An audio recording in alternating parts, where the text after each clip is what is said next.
kelas online yang bertajuk Berdamai dengan Lukamu. Ya. Insya Allah akan terbit akan kita mulai di Sabtu tanggal 12 Juli. Pembicaranya bisa dilihat, cie. Ustazah ada satu lagi yang Ustazah on the way ya. Insya Allah ya doakan. Amin ya Kita rabbal doain. alamin. Amin. Jadi mungkin Umi bisa memberitahu garis besarnya kita bikin kelas online ini seperti apa? Jadi garis besarnya bikin kelas online ini sengaja bahasanya kita kelas sebulan ya, pendampingan selama 1 bulan. Oh 1 bulan itu cuma 4 kali, iya selebihnya kita masukin ke grup. Jadi per pekan tiap Sabtu kita Zoom, kemudian di grup itu bebas tanya jawab, diskusi segala macam. Intinya sebulan kelar dengan luka-luka masa lalunya. Gitu lah. Kenapa? Karena pas kita nyata terus tentang ketemu kasus tentang jenazah lah, sakit parah lah, segala macam, ujung-ujungnya walaupun emang ada istilah jin keturunan ya atau apapun, ternyata tetap ya muaranya kembali ke hati masing-masing. Jadi Iya. ada yang memang dia tuh parah banget gangguannya sampai 3 kali kawin cerai gitu kan. Ini yang ketiga, dibilang pokoknya saya juga udah niat nih kalau sering ribut lagi saya cerai lagi aja. Kayak bagian enteng banget gitu loh. Nah, saya bilang itu justru yang disenengin Mas Setan itu, saya bilang gitu sama beliau. Nah, ternyata setelah ditelusuri dia punya kesedihan, kekecewaan yang mendalam banget sama ibu kandungnya sendiri. Jadi itu ya jeleknya luka yang terpendam, yang dia sendiri pengen maafin tapi nggak bisa gitu ya, belum bisa. Nah, itu sebenarnya sumber semua gangguan-gangguan fisik juga. Jadi kita pengennya nih ibaratnya apa sih judulnya tuh? Ini ada bingung.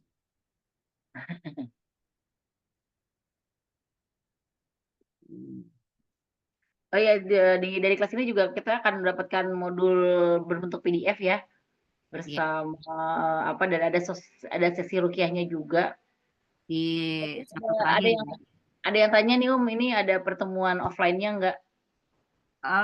Bisa aja sih, yang penting pokoknya di grup itu kita lihat perkembangannya. Jadi Oh baik.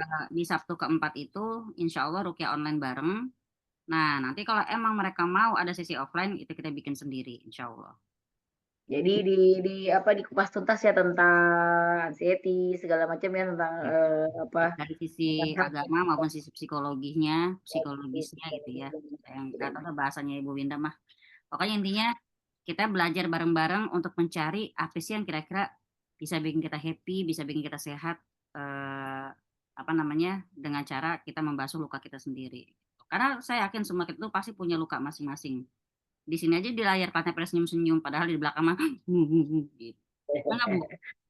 Iya, iya. Jadi intinya kita mencari akar permasalahan dan akar kesenangan juga ya, Umi. Kenapa Jadi jadi aku selalu yang bicara? baik begitu Kesannya terluka banget gitu. eh, karena kan luka tuh kan macam-macam ya Ibu Mima ya. Ada yang luka dalam, luka kering, luka basah. Nanti kita bantu dengan mengkategorisasikan ini luka termasuk luka apa nih ceritanya. Oh Kan ngomong luka basah, gue ingetnya eksim Bu. Ya Allah Bu, astagfirullahaladzim Bu. nggak eksim juga. Baik, kalau ada pertanyaan nanti mungkin teman-teman bisa menghubungi nomor yang ada di situ dengan Ibu Lucy 0856 bla bla bla bla bla. Silakan. Tanya dong, ini online-nya pagi, siang, malam, sore, Itu subuh. sudah perasaan kayak itu udah jamnya deh Bu, perasaan saya. Ada tulisannya jam 9 pagi, jam 9. Bu Mima minta dicium nggak sih? Coba Maklum deh, viewer, coba deh tolong ya. Coba ya. Baik, udah bisa dari dengar. kemarin kayaknya lagi siwer deh. Iya, ini Oke, suaranya. baiklah. Terima Baik, kasih. terima kasih teman-teman. Mohon maaf iklannya yang mendahului. Silakan dimulai saja kelasnya. A'udzubillahiminasyaitonirrajim. Bismillahirrahmanirrahim. Assalamualaikum warahmatullahi wabarakatuh. Waalaikumsalam Waalaikumsalam warahmatullahi warahmatullahi wabarakatuh. wabarakatuh. Innal hamdalillahi nahmaduhu wa nasta'inu wa nastaghfiruh wa na'udzu billahi min syururi anfusina wa min sayyiati a'malina may yahdihillahu fala mudhillalah wa may yudlil fala hadiyalah. Asyhadu an la ilaha illallah wahdahu la syarikalah wa asyhadu anna Muhammadan abduhu wa rasuluh la nabiyya ba'dah. Allahumma shalli wa sallim wa barik ala sayyidina Muhammad Rasulillah wa ala alihi wa ashabihi man tabi'ahu wa wala haula wala quwwata illa billah. Rabbi shrah li sadri wa yassir li amri wa hlul 'uqdatam min lisani yafqahu qawli, amma ba'du. Alhamdulillah teman-teman, sudah seharusnya lah ya kita terus memanjatkan segala syukur kita kepada Allah Ta'ala atas segala nikmat yang nggak bisa kita hitung, walaupun kadang-kadang saat ini yang kita rasakan yang lebih terasa adalah ujiannya, ya, kurang nikmatnya, padahal nikmatnya juga masih terus berlimpah. Ya, semoga kita menjadi hamba-hamba yang pandai bersyukur, karena kalau pengen nikmatnya bertambah kan la in syakartum la azidanakum ya. Eh, Kalau kamu bersyukur atas nikmatku maka akan kutambahin. Jadi sebenarnya kuncinya biar nikmatnya nambah malah harus syukur dulu gitu. Cuman kadang-kadang orang lupa bersyukur, yang ada syukurin gitu kan. Baik ya teman-teman, kita langsung saja. Kita ke bab 59 ya, masih ya. Mbak Sintia ada? Oh, ada. Kita ke Ada, bab Om. 9 karena kita kemarin itu ada sudah kiat-kiatnya sudah kan, biar nggak berprasangka buruk. Bagaimana prasangka buruk itu apa? Kemudian akhirnya tips ya biar kita bisa meminimalisir berprasangka buruk. Gitu ya Bu ya. Langkah keempat adalah, nah sekarang ini langkah keempatnya, biar kita bisa tidak berprasangka buruk. Yang keempat adalah meneladani para nabi dan orang-orang soleh. Meneladani para nabi dan orang-orang soleh. Kalau ngomongin para nabi, ya level mereka di sisi Allah kan pasti di atas kita ya. Tapi jangan salah, ujiannya pun juga di atas kita. Makanya kalau dibilang inna izomal jaza, inna izomal bala ma izomal jaza, artinya bala atau ujian yang berat itu cuman untuk balasan yang berat itu untuk ujian yang berat. Dan yang menerima ujian berat juga biasanya hamba-hamba pilihan. Kita belum nyampe berat aja udah ngeraung-raung ya, rasanya ya Allah nggak kuat, ya Allah nggak kuat gitu kan. Jadi ya udah nggak usah heran kenapa para nabi itu bisa kita jadikan teladan. Bayangin aja kalau meneladani para nabi. Sekarang gini,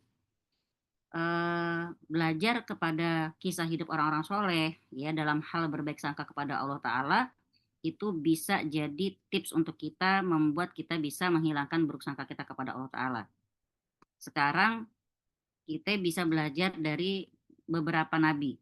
Yang pertama, kira-kira nabi siapa nih? Selain Muhammad ya, selain Nabi kita Sallallahu Alaihi Wasallam, yang kira-kira ujiannya berat bener. Yusuf. Yusuf berat bener, Ayub. berat juga. Tapi berat lagi siapa? Yang di Nimim ya, Ulul Azmi, nabi yang berat banget, Nuh. salah satunya Nabi Ibrahim. Ibrahim. Nabi Nuh. Nabi Ibrahim alaihissalam. Ya, Nabi Ibrahim alaihissalam seperti kita ketahui, ujian pertama yang dihadapi adalah ayahnya dan kaumnya, ya kan? Ayahnya dibilangin nggak mau dibilangin, selain keras, ngeyel, kemudian juga sering mencaci maki Nabi Ibrahim alaihissalam. Artinya kalau kita saat ini punya ujian dari orang tua, ya mungkin kata-kata suka nggak pakai saringan kalau kata kita mah, atau kalau ngomong suka ngasal, ya apalagi yang misalnya mungkin orang Betawi ini, atau orang tua kita mungkin kembali kepada tabiat anak kecil, ya, atau mungkin orang tua kita rasa mungkin kurang sayang, kurang perhatian atau apapun, selama kita masih satu akidah, alhamdulillah, ya. Satu, Nabi Ibrahim tidak satu akidah. Itu pun nggak pernah kita lihat dalam kisah beliau mendakwahi ayahnya ada kata-kata keras, tuh nggak ada. Ketika beliau dicaci maki dan diusir, beliau malah mengatakan, aku akan terus memintakan ampunan dari Tuhanku untukmu, wahai ayahku. Masya Allah ya. Itu tetap perkataan beliau kepada ayahnya. Udah segitu dia kasih bukti, berhala yang paling gede lah dihancurin lah, tetap aja nggak masuk hidayah kepada ayahnya. Ini juga buat motivasi orang-orang yang mungkin mu'alaf ya, yang mungkin berbeda agama dengan orang tua. Yang nggak usah sedih, Nabi Ibrahim pun nggak bisa ketemu ayahnya di akhirat karena memang beda keyakinan. Kemudian menginjak dewasa, dia nikah kan sama Siti Hajar, itu pun juga dia harus meninggalkan Siti Hajar di tempat yang tandus, kering, nggak ada pepohonan, ya nggak ada tempat tinggal, nggak ada makanan. Tapi ya karena mungkin memang beliau orang soleh, dapat istrinya pun Masya Allah. Ditanya, Nabi Ibrahim tuh ketika pergi, udah, jadi ini berarti transmigrasi bertiga sama bayinya, sampai di tempat yang tak berpenghuni itu, Nabi Ibrahim setelah mereka Siti Hajar duduk, Ismail bayi ditaruh, mana Ibrahim pergi. Siti Hajar bertanya, wahai Ibrahim, kamu mau kemana? Gitu. Nabi Ibrahim nggak jawab karena nggak sanggup untuk mengatakannya bahwa Allah Ta'ala meminta beliau untuk pergi. 2 kali nanya, Siti Hajar nggak dijawab. Tapi ketiga kali, hai Ibrahim, apakah ini Tuhanmu yang menyuruh? Kalau iya, bilang aja iya gitu. Kalau emang Tuhanmu yang nyuruh, aku nggak apa-apa gitu. Keren ya.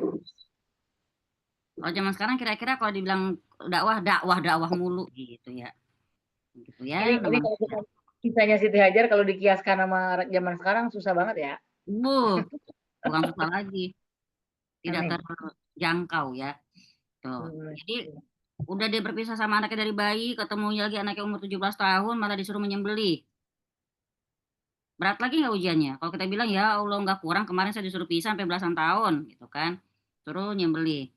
Tapi kemudian alhamdulillah di detik-detik terakhir itu berubah menjadi kibas. Lebih lebih beranjak lagi usianya, apalagi ujiannya? Dimasukin ke dalam api yang menyala-nyala. Apinya kebayang nggak teman-teman?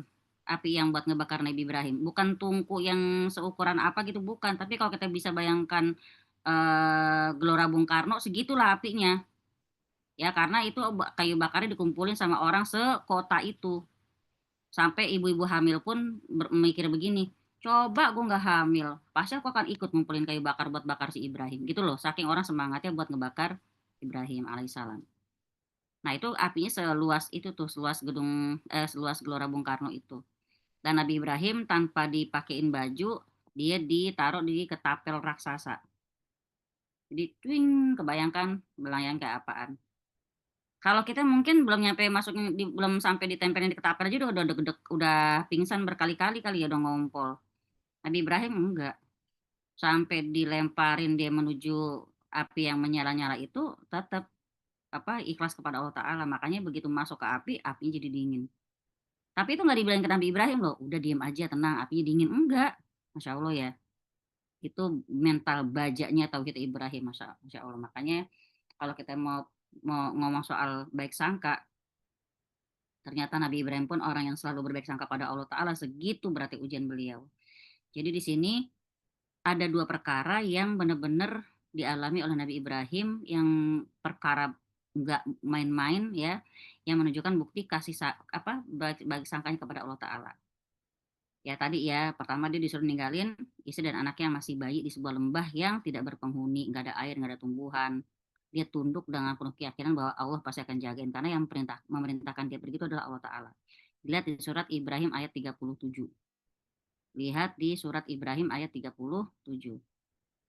Ini kok yang kelihatan mukanya cuma Bu Mima doang sih, apa yang lain gak ada yang mau kelihatan wajahnya? Pada malu-malu semua ya.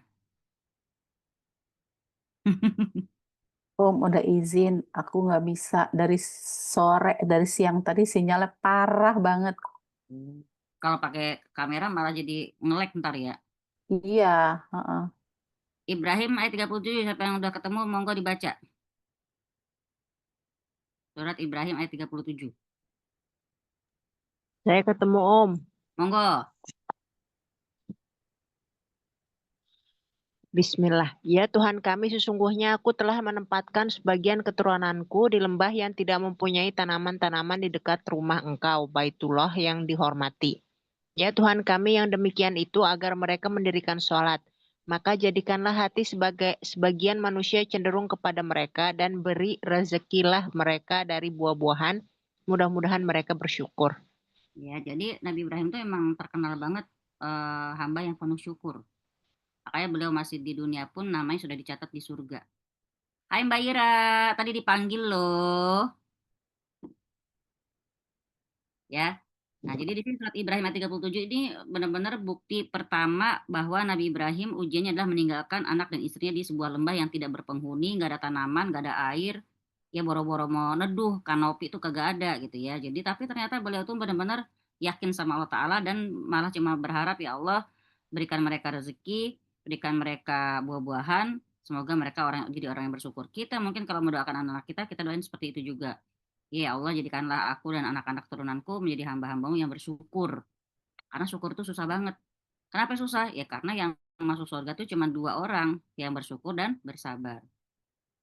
Yang kedua, gimana ujiannya? Ketika anaknya itu udah tumbuh besar. Ya, saat Nabi Ibrahim lagi bahagia-bahagianya nih, ngelihat dia tumbuh dewasa. Tapi Allah dengan hikmahnya memerintahkan untuk menyembelihnya. Coba, berat banget kan? Tapi lagi-lagi beliau tunduk dan taat kepada Allah Ta'ala. Lihat di surat As-Saffat ayat 102. Surat As-Saffat ayat 102. Lihat perkataannya Ismail, anak soleh ini, Masya Allah. Falamma balagha ma'ahu sa'ya qala ya bunayya inni ara fil manami anni azbahuka fanzur madza tara qala ya abati fa'al ma tu'maru satajiduni insyaallahu minas sholihin. Jadi kalau orang tua dulu itu kalau ngajak anak ngomong itu bukan sekedar nak sini aku mau nyembelih kamu nih diperintah sama Allah Ta'ala, bukan, tapi nak aku mimpi. Dalam mimpiku itu aku menyembelih kamu. Kira-kira gimana menurut kamu? Gitu loh.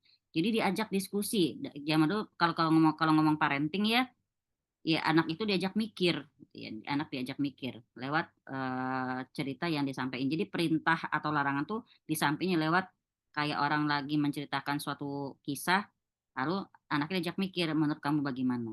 Maka di sini di surat As-Saffat ayat 102 Ibrahim maka tatkala anak itu sampai pada umur sanggup, umur balik ya, berusaha bersama-sama Ibrahim, udah bantuin Ibrahim mungkin bekerja segala macam. Lalu Ibrahim berkata, "Hai anakku, sungguhnya aku melihat dalam mimpiku bahwa aku menyembelih kamu.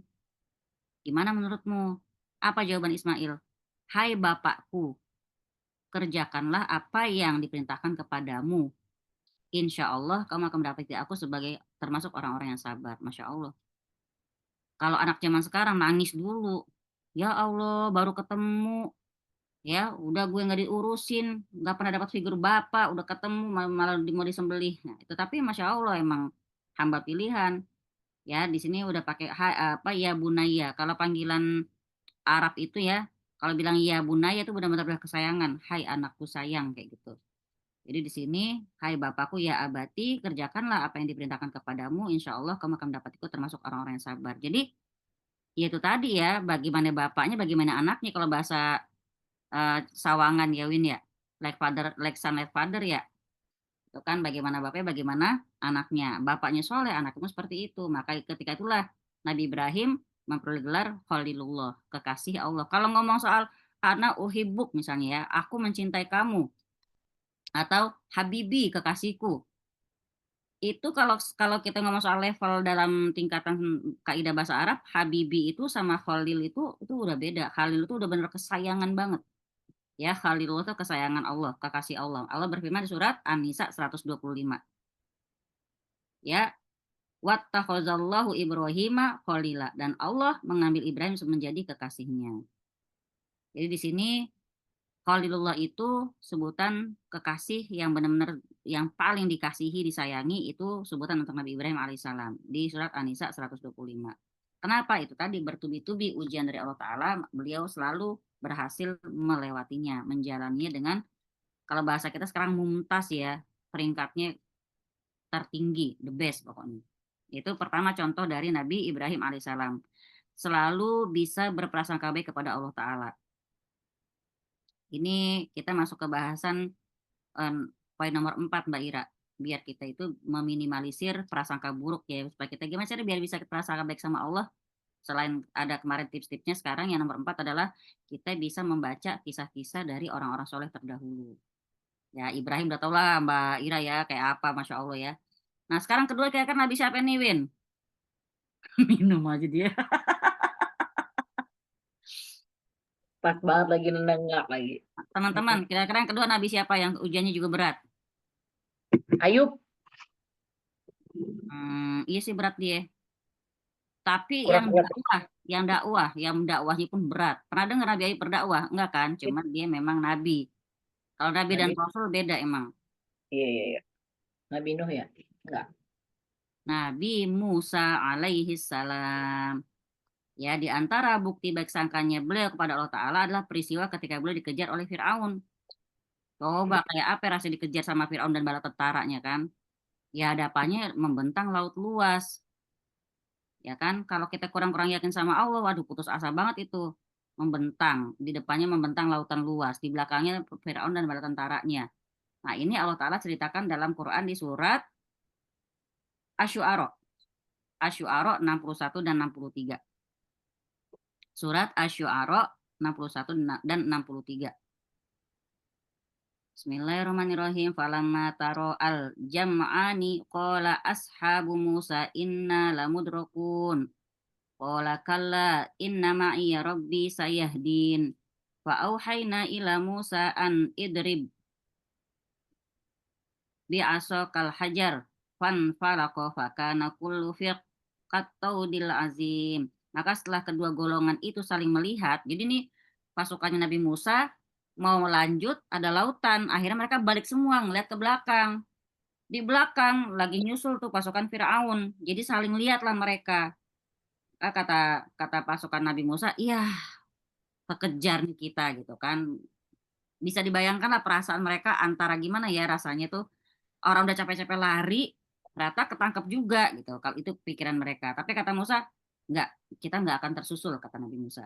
Tenang aja, karena Tuhanku besertaku, kata Nabi Musa. Jadi dia kan husnuzon banget ya.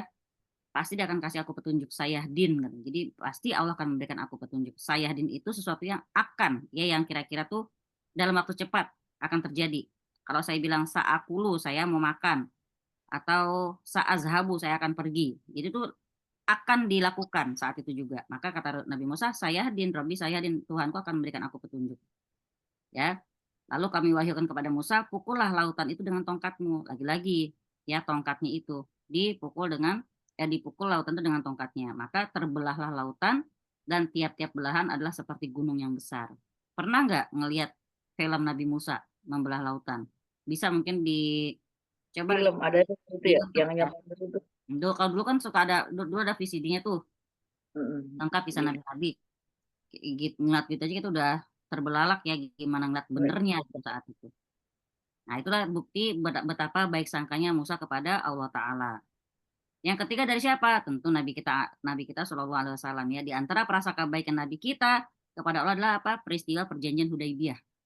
Yang pertama ya, peristiwa perjanjian Hudaybiyah itu terjadi di tahun ke-6 Hijriah. Jadi Nabi melakukan perjanjian dengan Quraisy di Hudaybiyah. Ini kalau lihat dari perjanjiannya kesannya kayak ngerugiin kaum muslimin sebenarnya di perjanjian ini. Ya, karena apa? Di antara poinnya itu dibilang siapa saja yang mendatangi beliau dari pihak Quraisy tanpa si izin walinya maka harus dikembalikan. Tapi kalau ada yang datengin mereka dari pihak beliau nggak dikembaliin. Kan lucu gitu ya. Jadi kalau dari pihak Rasulullah kalau ada yang ngedatengin harus dikembaliin, tapi kalau dari pihak mereka ada yang datengin nggak harus dikembalikan. Nah, dari Abu Wa'il dia berkata, ini kita lihat hadisnya ya. Bismillahirrahmanirrahim. Disimak aja teman-teman ini karena hadisnya panjang banget. Dari Abu Wa'il dia berkata, Sahal bin Hunayf pernah berdiri ketika terjadi perang Siffin. Ada yang ingat gak nama Sahal bin Hunayf? Ibu Winda? Sahal yang dilihat apa lagi mandi gitu ya? Yes. Sahal bin Hunayf ini dia famous ya di hadis tentang kena ain. Ini Sahal bin Hunayf. Nah, di sini dia pernah berdiri ketika terjadi perang Siffin. Dia berseru, "Wahai manusia, koreksilah diri kalian masing-masing. Ketika terjadi perjanjian Hudaybiyah, kami bersama-sama dengan Rasulullah SAW. Seandainya waktu itu kami melihat adanya pembunuhan, pasti kami telah berperang. Hal ini terjadi ketika terjadi perjanjian damai antara Rasulullah SAW dengan orang-orang musyrik. Maka Umar bin Khattab datang menghampiri Rasulullah SAW sambil berkata, wahai Rasulullah, tidakkah kita dalam kebenaran dan mereka dalam kebatilan? Nah, Umar nanya nih, Umar ini kan dijuluki Al-Faruq ya, dia tuh pembeda banget antara yang hak dan yang batil. Jadi kalau Umar itu hitam putih udah nggak ada abu-abu. Makanya Umar tahu nih perjanjian ini curang banget. Umar nanya, bukankah kita dalam kebenaran dan mereka dalam kebatilan? Kata Rasulullah, iya. Terus dia berkata, bukankah kalau kita dibunuh akan masuk surga? Sedangkan kalau mereka terbunuh, mereka masuk neraka. Iya, kata Rasulullah lagi. Lalu Umar nanya lagi, kenapa kita harus ngalah tentang agama kita? Kenapa kita harus pulang begitu saja? Kata Umar. Karena kan Allah belum memberikan keputusan apapun di antara kita dengan mereka. Maka kata Rasulullah, wahai Ibnul Khattab, nah, wahai anaknya Khattab ya, wahai Ibnul Khattab, sesungguhnya aku adalah Rasulullah. Dan sekali-kali Allah tidak akan menyia-nyiakan aku selama-lamanya. Coba. Bisa nggak kita jawab gitu ke anak-anak kita ya? Bu, katanya kita mau pergi jalan-jalan. Gimana nih? Kita nggak ada duitnya nih. Ngomong apa kita kira-kira? Ya, Allah nggak akan menyia-nyiakan kita anak-anakku. Bisa kayak ngomong gitu, Masya Allah ya. Kata Rasulullah, Allah tidak akan menyia-nyiakanku selama-lamanya. Maka Abu Wa'il berkata, Umar lalu pergi dalam keadaan tidak puas. Nggak puas dia. Ih, gimana sih nih gitu kan. Pokoknya dia lagi kesel banget. Kita benar, mereka salah. Kenapa kita harus ngalah? Kata Rasulullah, tenang. Pokoknya Allah nggak akan menyia-nyiakan kita. Kata Rasulullah. Tapi sedangkan Umar saat itu tuh nggak lihat apapun. Ya, kelihatannya marah. Dia datangin Rasulullah nggak puas. Didatangin Abu Bakar As-Siddiq sama Umar. Karena kan setelah Rasulullah, sahabat paling dekat adalah Abu Bakar As-Siddiq ya. Maka dia datang Abu Bakar, ditanya lagi, wahai Abu Bakar, bukannya kita di atas, bentar, ada suara nangis. Bentar teman-teman.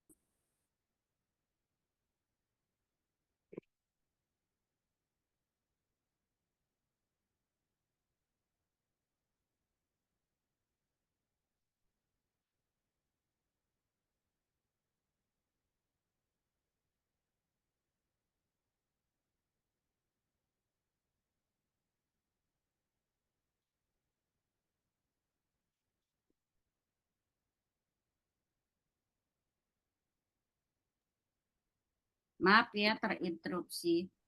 Kira Nicam nangis, padahal Nicam lagi nggak nangis. Siapa kayak menangis urusan? Ternyata itu suara apa? Jangan-jangan. Nah, dia datangin Abu Bakar. Dia nanya lagi sama Abu Bakar. Wahai Abu Bakar, bukankah kita di atas kebenaran dan mereka di atas kebatilan? Kata Abu Bakar, iya benar. Terus Umar nanya lagi sama seperti nanya ke Rasulullah tadi, kalau kita terbunuh kita masuk surga. Kalau mereka terbunuh mereka masuk neraka. Kenapa kita harus ngalah gitu ya? Kenapa kita harus ngalah dan kita pulang gitu aja? Kan Allah belum memberikan keputusan apapun antara kita dengan mereka. Kenapa gitu ya? Abu Bakar bilang lagi, wahai Ibnul Khattab katanya, sungguhnya beliau adalah Rasulullah. Jadi Abu Bakar itu nenangin Umar, tenang aja, udah kalau Rasulullah bilang begitu ya udah. Dia kan Rasulullah, nggak mungkin Allah akan menyanyiakan beliau selama-lamanya, kata Abu Bakar. Maka julukan Abu Bakar As-Siddiq kan. As-Siddiq itu selalu membenarkan Rasulullah SAW. Nah, turunlah ayat Quran kepada Rasulullah yaitu surat Al-Fat. Ya, surat Al-Fat. Coba boleh dibuka surat Al-Fat. Kan artinya kemenangan tuh. Maka beliau menyuruh seseorang untuk membacakan kepada Umar. Lantas dia bertanya, wahai Rasulullah, apakah yang dimaksud dengan kemenangan? Beliau bersabda, iya benar. Barulah dia bertobat dan kembali. Jadi Umar sempat prasangka buruk lah sebentar ya, sejenak. Nggak yakin lah dia. Walaupun Rasulullah udah bilang tenang, datang lagi di Abu Bakar juga bilang tenang saja, tapi dia masih nggak puas. Turunlah surat Al-Fat, inna fatahna laka fatham mubina. Masya Allah. Jadi ini artinya di sini tenang, kemenangan pasti Allah berikan kepada Rasulnya seperti itu. Jadi di sini setelah tahu seperti itu, maka Umar bin Khattab bertaubat dan kembali. Itu ya, kita bisa ngambil contoh tentang berprasangka baik dari 3 tokoh tadi, yaitu Nabi Ibrahim, Nabi Musa, dan Nabi kita Muhammad Shallallahu Alaihi Wasallam. Sekarang kita ke bab 60. Kita kemarin cuma ngelanjutin dikit ya. Yaitu orang-orang yang mengingkari qadar.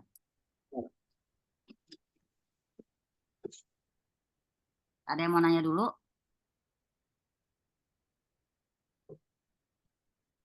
Ada yang mau bertanya kah?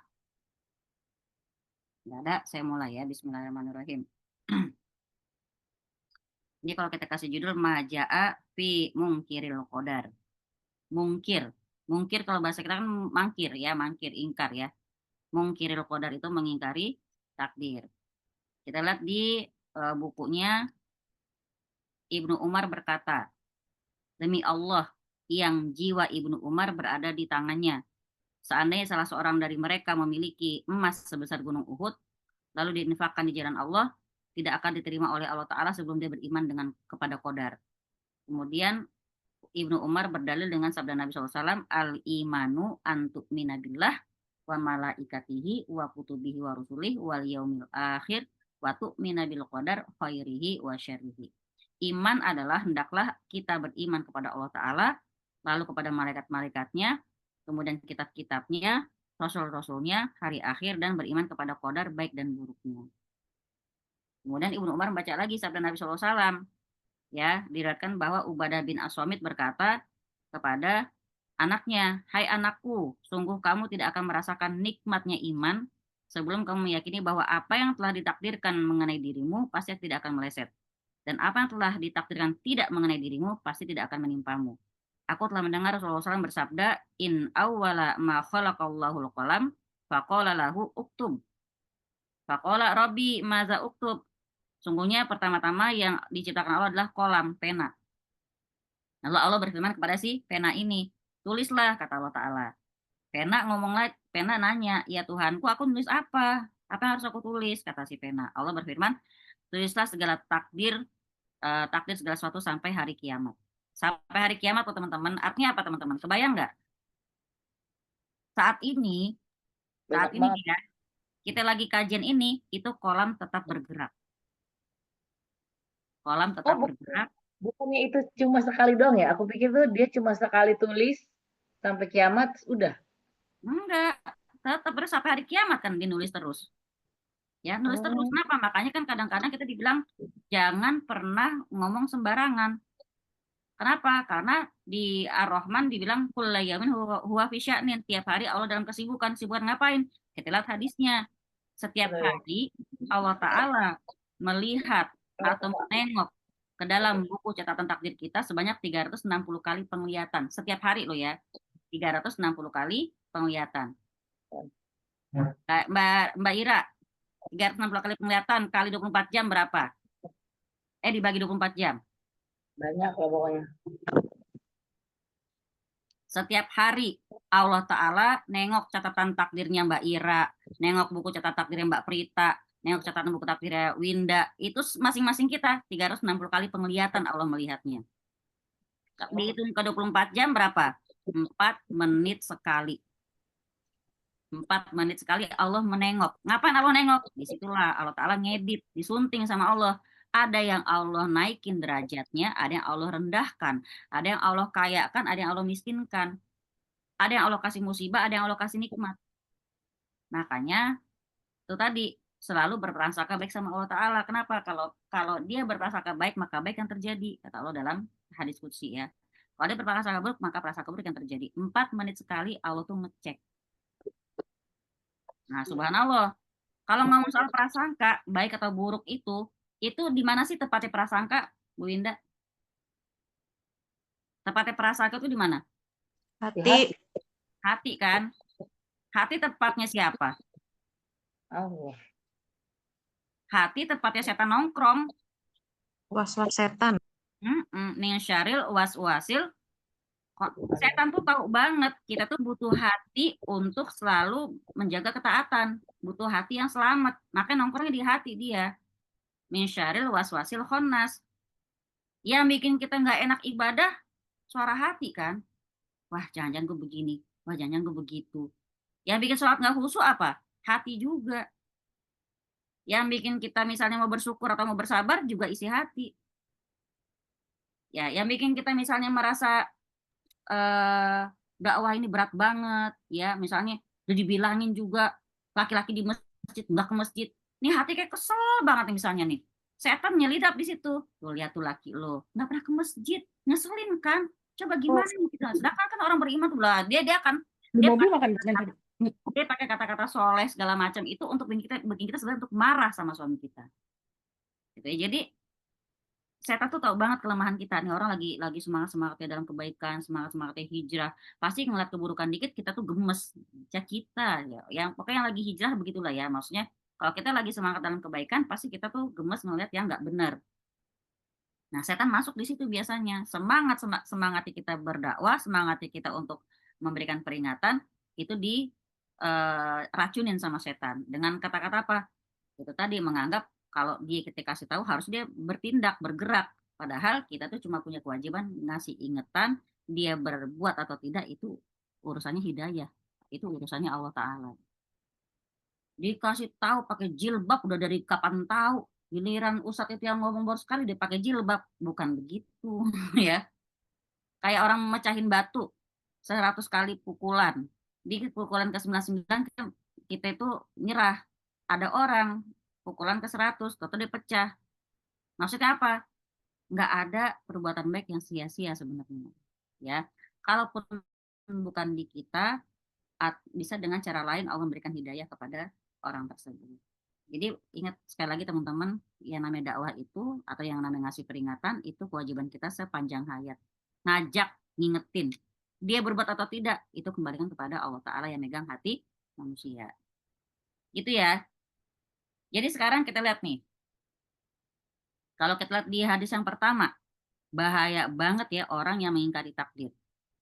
Ya, itu kalau orang udah mengingkari takdir masuknya ke nawakidul Islam, pembatal keislaman. Sampai dia mengingkari takdir, dia berarti udah ingkar dari berarti dia udah batal Islamnya.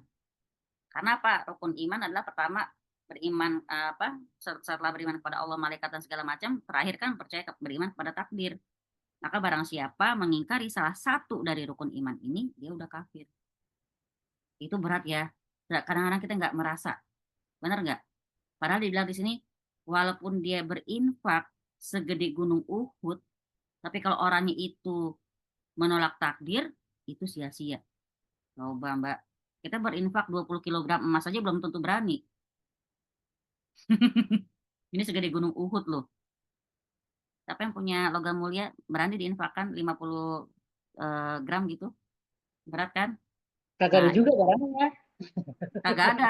Apalagi kalau ada atu-atunya lagi. Coba. Belum ada, bukan nggak ada. Belum ada Winda. Jaga Ada kali. omongannya. Jaga Amin. omongan kamu. Jaga omongan kamu anak muda. Kayak di itu real IG, jaga mulutmu hurem.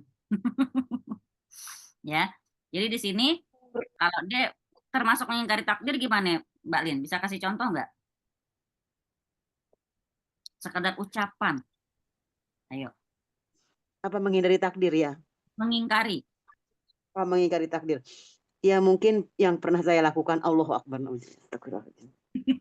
Contoh ya, ini kan namanya manusiawi ya ya.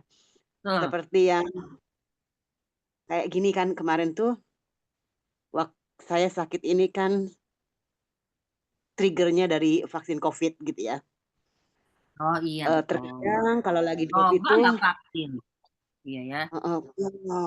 coba gua nggak vaksin gitu ya. Jadi kayak tidak menerima apa yang sudah yang qadarullah Allah sudah tetapkan gitu ya. Itu kan qadarullah aja, harusnya kan saya ikhlas, tapi kan namanya manusia di tahap-tahap awal ya, apalagi yang dulunya saya kesana kesini gitu kan, tiba-tiba saya harus terbaring 3 bulan tanpa bisa berbuat apa-apa di atas ranjang gitu kan.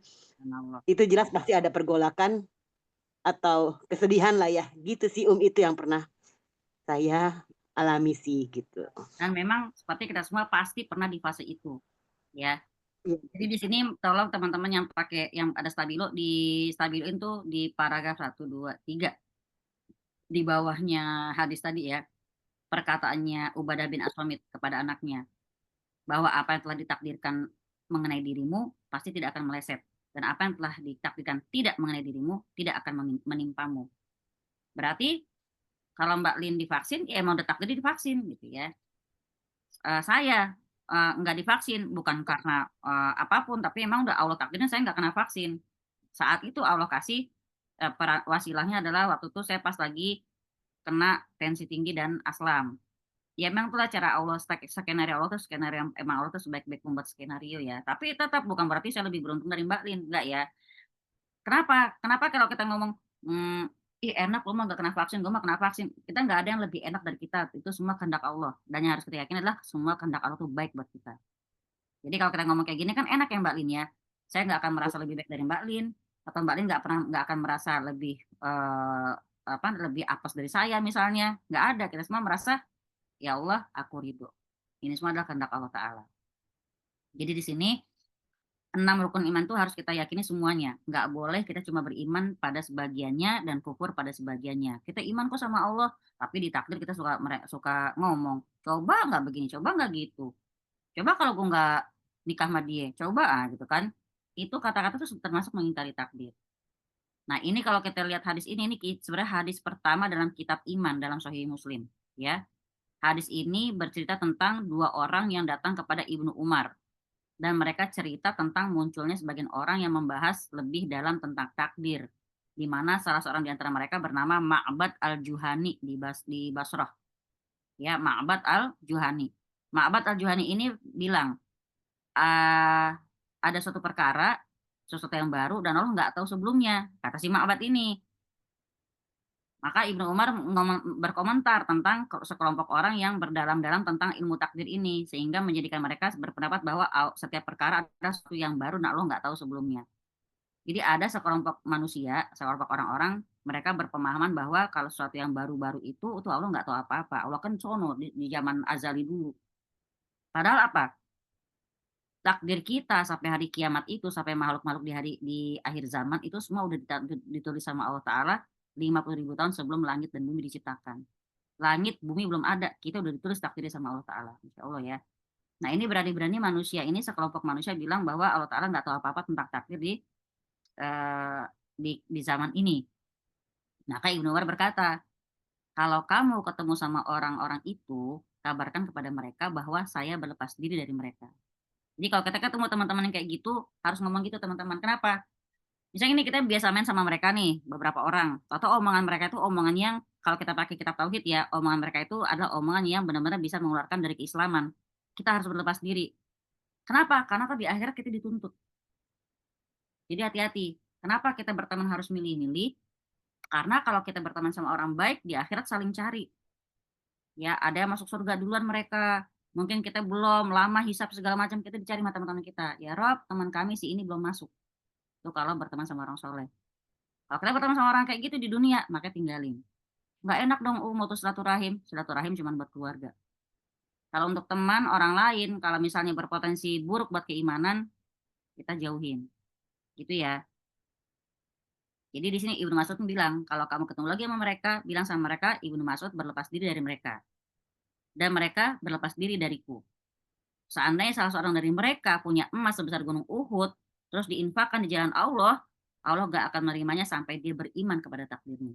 Jadi ternyata ya Masya Allah ya, mau orang banyak sedekah pun, ya bergunung-gunung, kalau orang itu bukan orang yang beriman sama takdir, itu semua percuma. Auzubillah ya. Tahu nggak sih Uhud itu panjangnya kurang lebih 8 km. 8 km panjangnya, lebarnya 2 sampai 3 km. Tingginya lebih dari 100 meter. Kalau orang punya emas sebesar gunung Uhud, kira-kira berapa kilo itu ya? Ya. Nah, tapi walaupun orang itu berinfak emas setara seberat gunung Uhud itu nggak akan diterima oleh Allah Ta'ala sampai dia beriman dengan takdir. Berarti apapun kebajikan yang kita lakukan, semuanya sia-sia kalau yang 6 ini nggak kita imani.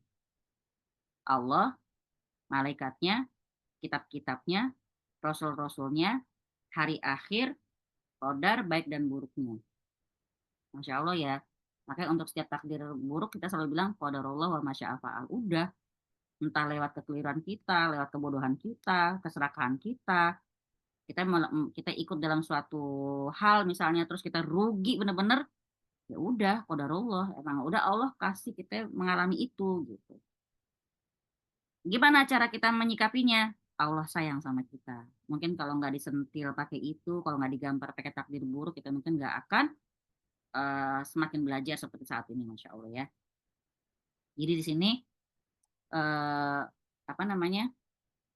Walaupun orang itu berinfaknya ikhlas, ya segede gunung Uhud itu tetap nggak akan keterima kalau dia nggak beriman dengan takdir. Nah sekarang kita lihat lagi dari hadis dari Ubadah bin As-Samit ini. Bentar. Kita lihat selanjutnya ya. Di halaman 182. Hai anakku, aku pun telah mendengar Rasulullah SAW bersabda, "Man mata ala ghairi hadza falaisa minni." Barang siapa yang meninggal tidak dalam keyakinan ini, maka dia tidak termasuk umatku. Nah, Rasulullah SAW pun nggak ngakuin. Kalau ada orang mengingkarin takdir, dia meninggal walaupun dia Islam, tapi di dalam benaknya yang kita nggak tahu ya, benaknya itu dia itu mengingkari takdir, itu pun nggak diterima oleh Rasulullah SAW. Subhanallah. Nauzubillah ya. Kemudian apa namanya? Dari Musnad lagi, dari Imam Ahmad disebutkan inna awwala ma khalaqallahu ta'ala al-qalam. Itu lagi ya hadis tentang kolam tadi ya. Pertama-tama yang diciptakan Allah Ta'ala adalah kolam atau pena. Lalu Allah berfirman kepadanya, tulislah. Maka ditulislah pada saat itu apapun yang terjadi sampai hari kiamat. Diriwayatkan oleh Ibnu Wahab, Rasulullah SAW bersabda, maka barang siapa yang tidak beriman dengan qadar, baik dan buruknya, Allah pasti akan membakarnya dengan api neraka. Ini kita harus hati-hati banget ya teman-teman ya. Setan itu nongkrongnya di hati, ingat. Jadi setan itu tujuannya apa? Biar kita cacat dalam rukun iman kita. Rukun Islam juga dia ngegodain kita. Di mana rukun Islamnya digodain? Di sholat kita, di puasa kita, di zakat kita, ya di syahadatnya kita. Subhanallah. Maka di sini mungkin ada teman-teman yang masih bertanya tentang takdir ya. Saya bacain lagi hadisnya di sini. Yang terakhir ya. Diriwayatkan dalam Musnad bin Suman dari Ibnu Ad-Dailami, dia menuturkan, aku datang kepada Ubay bin Ka'ab dan kukatakan kepadanya, ada suatu keraguan dalam diriku tentang masalah qadar. Maka tuturkanlah kepadaku suatu hadis dengan harapan semoga Allah Ta'ala menghilangkan keraguan itu dari hatiku. Maka dia berkata, siapa yang berkata? Ubay bin Ka'ab. Seandainya kamu menginfakkan emas sebesar gunung Uhud, Allah tidak akan menerimanya darimu hingga kamu beriman kepada qadar. Dan kamu meyakini bahwa apa yang telah ditakdirkan mengenai dirimu pasti tidak akan meleset. Dan apa yang telah ditakdirkan tidak mengenai dirimu pasti tidak akan menimpamu. Sedang kalau kamu mati tidak dalam keyakinan itu, pasti kamu akan menjadi penghuni neraka. Kata Ibnu Ad-Dailami, selanjutnya lalu aku pun mendatangi Abdullah bin Mas'ud, Huzaifah bin Yaman, dan Zaid bin Sabit, seluruhnya menuturkan kepadaku hadis seperti disebut oleh Nabi tadi. Jadi si siapa namanya Ibnu Ad-Dailami ini datangnya bukan cuma ke Ubay bin Ka'ab, dia datangin juga Abdullah bin Mas'ud, dia datangin juga Huzaifah bin Al-Yaman, datang juga kepada Zaid bin Sabit. Kita kenal nih, Zaid bin Sabit siapa? Salah satu penyusun mushaf Quran kan. Lalu Huzaifah bin Al-Yaman siapa? Dia juga pemegang kunci rahasia Rasulullah SAW.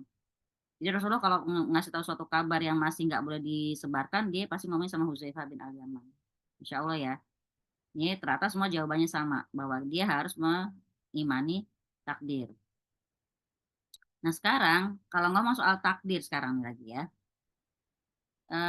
Takdir, al-qadar, at-takdir. Secara bahasa artinya penentuan. Ya, takdir atau al-qadar, ya al-qadar atau takdir, secara bahasa artinya dia penentuan, perencanaan untuk menyusun. Ya, penentuan, perencanaan untuk menyusun dan melakukan suatu tindakan. Itu namanya takdir. Penentuan perencanaan untuk menyusun dan melakukan suatu tindakan. Contohnya apa? Kalau kita mau bayangin biar kebayang ya, misalnya developer atau seorang kontraktor, kalau dia pengen bangun rumah, ya sebelum dia bangun rumah, dia pasti kan mentakdirkan dulu ya, apa namanya kalau bahasa kita bikin gambarnya dulu, ya bikin maketnya, gitu ya.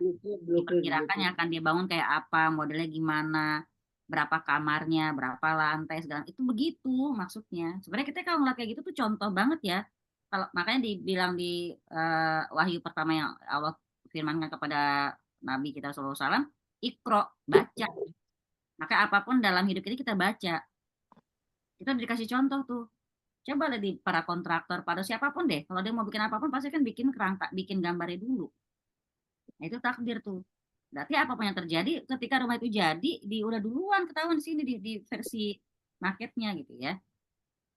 Maka dikerjakan apa yang telah dia rencanakan. Ini yang disebut mentakdiri sebelum eksekusi. Di surat Al-Qamar ayat 49, boleh dibuka. Di surat Al-Qamar ayat 49. Inna kulla syai' khalaqnahu biqadar. Sungguh kami menciptakan segala sesuatu menurut ukuran. Jadi udah diperkirakan semua. Coba teman-teman yang mungkin tahu ya, yang saya nggak tahu, di sana ada arsitek nggak di sini nih? Coba arsitek tuh kalau mengukur apa itu kan dia tahu banget ya, masya Allah ya. Sampai hitungan-hitungannya sekecil itu detail banget beliau tahu. Allah Ta'ala memang masya Allah kalau ngasih orang tuh berbagai macam kebisaan. Jadi sebelum kita bahas tentang takdir ini ya, kita bahas dulu tentang takdir itu sendiri. Ya, arti takdir apa tadi, Win?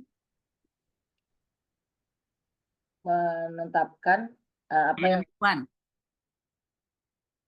penentuan perencanaan untuk menyusun dan sudah melakukan ditetapkan. suatu Apa tadi, Bang? tindakan atau eksekusi ya. Jadi Kok suaranya nggak ada?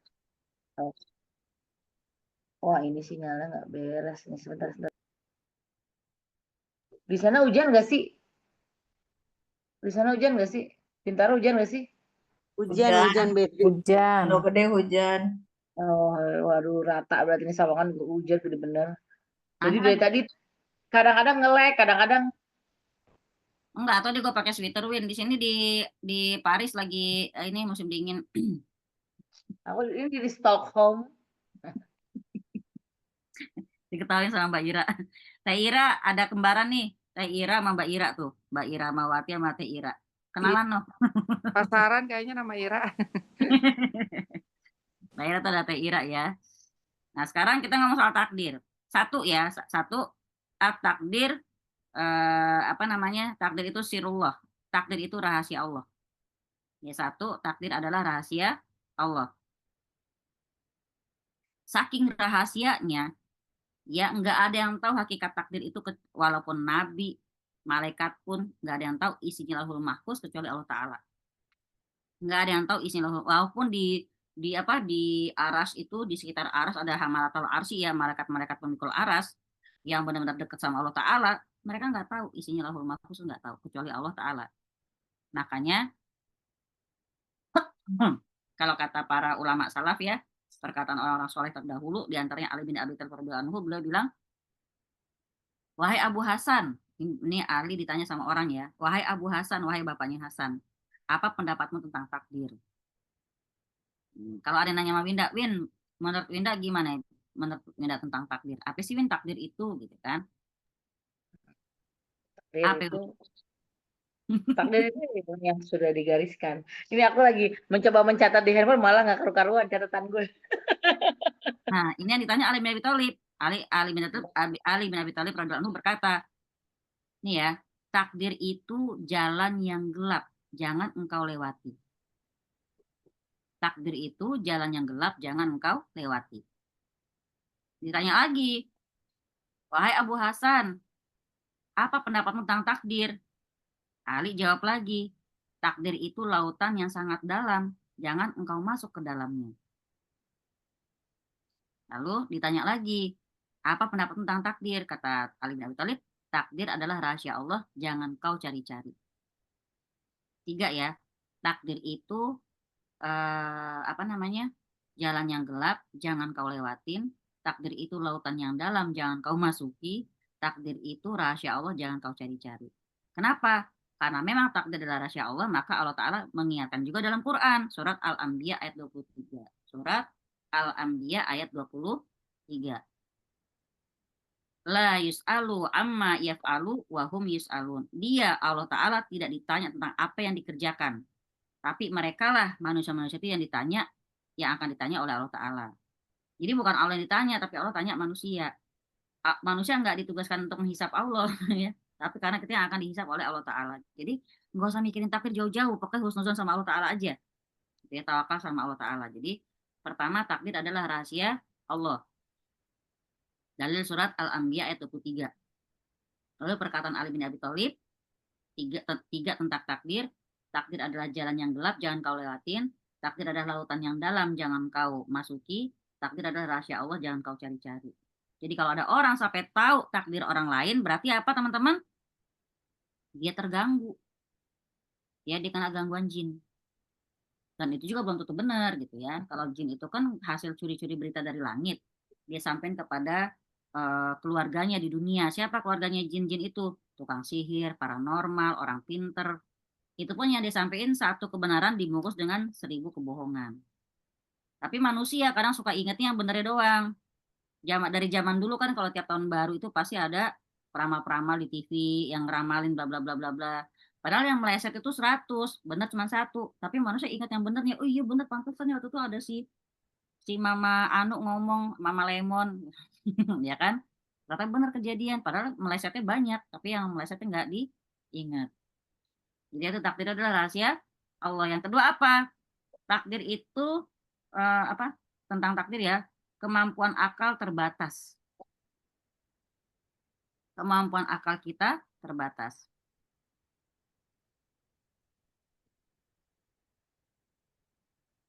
Jadi kalau ada kalimat yang bilang kemampuan akal manusia terbatas, itu benar. Kenapa? Coba kita lihat indera kita. Indera kita misal contoh kayak mata. Ya kita walaupun ngelihat, tapi coba ada nggak yang bisa ngeliat matahari secara langsung? Enggak kan?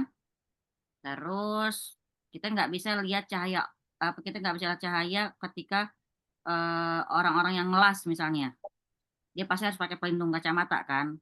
Kemudian kita nggak bisa lihat virus yang kecil yang mematikan. Ya kita nggak bisa pakai mata kita sendiri. Kenapa? Karena mata kita terbatas. Walaupun Allah kasih kita mata nih bisa lihat jauh, tetap aja rumah ya lihat rumahnya doang. Kita nggak bisa sampai ke dalam-dalamnya kalau dari luar. Kita nggak bisa dengar kalau orang bisik-bisik. Yang kita dengar yang ketahuan diomongin depan kita. Kemudian semuanya lah ya, yang indera yang kita miliki punya keterbatasan, maka akal yang kita miliki punya batas dan ranah pikirnya sendiri. Gitu ya. Jadi seperti hal yang kita lihat di diri kita, melihat, mendengar, apa namanya, bisa ngambil, itu juga sejangkauan kita gitu kan. Maka akal kita pun sama, ya dia punya batasannya sendiri. Gitu. Dari mana? Coba kita dari Abu Hanifah rahimahullah. Beliau bilang apa? Kata Imam Abu Hanifah ya. Kata Imam Abu Hanifah, seseorang yang semakin dalam membahas soal takdir, maka dia seperti melihat matahari. Makin lama dia menatap matahari, matanya akan semakin sakit. Makin dalam dia membahas takdir, dia akan semakin bingung. Benar nggak? Pernah nggak kita, kalau coba iseng deh bertanya, kenapa sih takdirku begini, kenapa lo? Kalau bahasa Mbak Ira, tadi kita di teleponnya Mbak Ira, nggak gila aja syukur gitu ya. Kalau kita bahas mulu, kenapa nih kejadian, kenapa, aduh, astagfirullahaladzim dah. Insya Allah ya. Maka tadi kata Imam Abu Hanifah, orang kalau mau dalam-dalam ngebahas takdir sama seperti orang ngelihat matahari. Makin dia mau nantang ngelihat langsung, makin sakit matanya. Maka orang yang pengen banget ngebahas takdir lebih jauh akan makin bingung. Ya. Pertanyaannya, kenapa sih kita dikasih kemampuan akal yang terbatas? Kalau kita pengen tahu rahasia takdir Allah, paling nggak kita harus melewati akal Nabi dulu, SAW. Akalnya malaikat. Dan yang selevel dengan ilmu Allah. Kan nggak mungkin kan? Jangan kan berpikir tentang akhirat yang goib. Ya kan? Perkara dunia aja kita kadang-kadang nggak sampai. Dan nggak mampu untuk memikirkannya. Ya contoh pelajar deh. Mikirin pelajaran yang satu buku dari pelajaran aja belum tentu keinget semua, nyangkut semua. Kan belum tentu kan? Apalagi kita ngomong soal takdir gitu. Kemudian, apa namanya? Gimana suara saya bisa nyampe ke Turki, gimana suara saya bisa nyampe ke Sawangan. Kita nggak kebayang tuh caranya gimana, tapi alhamdulillah kita bisa ya menikmati karunia Allah ini. Maka orang yang paham pasti bisa tahu, tapi kita mungkin belum tentu sampai akal kita tentang hal tersebut. Nah, juga itu sama tubuh kita sendiri. Kita tahu nih apa yang ada dalam tubuh kita, ada jantung, ada hati, ada ginjal, tapi kita nggak bisa melihat bener-bener kan, ya kan? Kita nggak bisa tahu gimana cara kerja virus yang bikin kita sakit. Artinya, banyak hal yang nggak bisa kita pikirkan karena akal kita nggak mampu. Dan belum sampai ke situ mikirinnya. Arti di sini kalau perkara dunia aja kita terbatas untuk tahu gimana perkara akhirat. Jadi kita nggak boleh ya. Sekarang saya kasih poin ya. Apa sih hal-hal gaib yang kita dilarang untuk memikirkannya? Masa depan. Ya. Hah? Apa hal-hal gaib? Hal-hal gaib yang kita dilarang untuk Memikirkannya. memikirkan. Masa depan Kalau mah takdir kalau mikirin hal kan neraka, surga masih goib nggak? goib kan Tapi nggak kita nyata. boleh kan mikirin kan? Boleh. Boleh. Timbangan, hisab, goib, sirot, Mm-mm. goib, alam barzah, goib. Tapi kita harus mikirin. Tapi ada ranah goib yang nggak boleh kita masuki. Apa? Pertama, dilarang memikirkan zat Allah. Ya, dilarang memikirkan tentang zatnya Allah sendiri. Kenapa? Kita nggak akan mampu memikirkan zat Allah. Maka kan dilarang memikirkannya. Dalam hadis disebutkan, ada hadisnya ya kan saya banternya. Hadisnya begini. Sesungguhnya setan datang kepada salah seorang di antara kalian dan berkata, siapa yang menciptakan langit? Bisa dijawab nih, Allah Azza wa Jalla. Terus setan nanya lagi, siapa yang bikin bumi? Allah. Setan nanya lagi, yang ciptain Allah siapa? Saya kemarin di podcastnya Ustadz Felix juga ada yang nanya kayak gitu, ya kan? Ciptaannya sama Allah. Terus yang bikin Allah siapa? Nah, kata di dalam hadis ini, kalau sampai ada salah seorang dari kalian mendapatkan hal semacam ini, bisa ditanya ya tentang zatnya Allah, maka katakanlah, aku beriman kepada Allah dan Rasulnya. Udah itu cukup. Ya, amantu billah wa bi rasulih. Ya, amantu billah wa bi rusulih itu, Win, kasih ke anak-anak tuh. Amantu billah wa bi rusulih. Biasa kan mahasiswa-mahasiswa itu kan suka pada kritis kan. Ya, langit diciptain sama Allah, bumi diciptain sama Allah, semua diciptain sama Allah. Sekarang Allah yang ciptain siapa? Saya juga pernah tuh ditanya sama anak saya kemarin tuh. Ya, jadi di sini kalau kata Felix, Allah itu creator, ya pencipta. Kita makhluk creation. Jelas nggak bisa dong creator itu kalau dia masuknya ke creation, ya dia nggak mungkin bernama creator lagi gitu. Kita makhluk, Allah kholik, jelas berbeda. Yang Bal tanya kemarin nih Bal tentang pencipta. Allah siapa yang ciptain? Ya. Jadi di sini siapa tentang sampai kita nggak boleh mikirin hal seperti itu sampai tentang siapa penciptanya Allah, ya kan? Maka dilarang banget kita bertanya tentang siapa pencipta Allah. Kalau ada orang yang kayak gitu, bilang amantu billahi wa bi rusulihi. Satu ya, hal goib yang kita dilarang adalah memikirkan tentang zatnya Allah itu sendiri. Kedua, kita nggak boleh memikirkan kaifiat sifatnya Allah. Nggak boleh, dilarang memikirkan kaifiat atau nggak usah pakai kaifiat ya, dilarang memikirkan sifat-sifatnya Allah. Kaifiat tuh apa sih? Yaitu tadi apa namanya ya? eh, Semua sifat-sifatnya Allah itu lebih dalam, lebih detail gitu loh. Pertanyaannya. Jadi aku pernah dapat pertanyaan nih, sungai di surga itu besarnya semana sih Bun? Apa? Memang benar tuh kata Sal Priadi itu isinya apa? Isinya madu, apa? Benarkah sungai-sungai garam dan madu? Isinya apa? Airnya tuh terbuat dari madu gitu ya. Emang kayak gimana sih Bun? Nah itu. Nah, kan ngeri kan? Kalau bilang dilarang memikirkan kaifiat sifat-sifat Allah, kaifiat itu maksudnya itu tadi tata caranya gitu loh. Sifat-sifat Allah, kenapa Allah seperti itu? Kenapa Allah? Nah gitu, itu nggak boleh. Ya pokoknya Allah itu maha penyayang. Pokoknya Allah itu maha melihat. Pokoknya Allah itu gitu loh. Nggak usah kita telusurin lebih detail. Hmm. Nah di sini di surat Asy-Syura ayat 11. Asy-Syura ya. Bismillahirrahmanirrahim. Laisa kamislihi syai'un wa huwas samiul basir. Tidak ada sesuatu pun yang serupa dengan dia dan dia yang maha mendengar lagi maha melihat. Jadi kalau kita memikirkan tentang Allah, pasti kita akan keliru.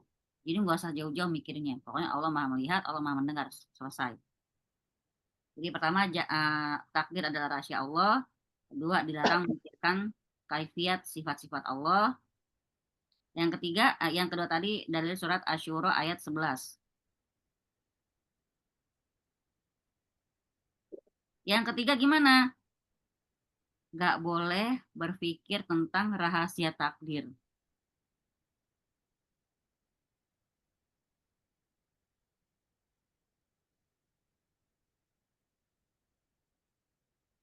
Maksudnya gimana tuh, Win? Nggak boleh berpikir tentang rahasia takdir. takdirnya itu sendiri juga udah rahasia kan? Nah, nggak boleh kita mikir, kenapa sih gue dijadiin seperti ini? Kenapa sih ya Allah harus dia meninggalkan aku?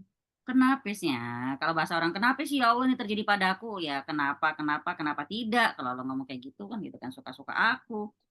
Maka di sini kata Nabi SAW, dan apabila disebutkan tentang takdir, maka tahanlah diri kalian dari berbicara.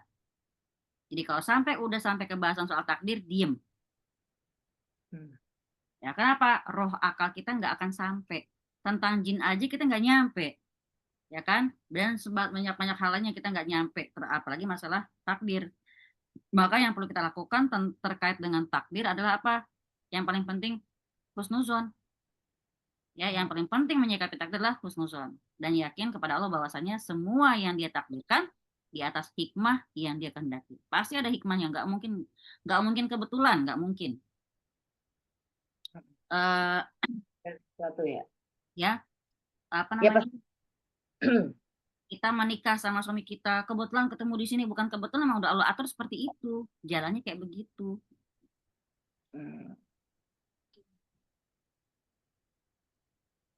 Kayaknya ada di sini, di kantong.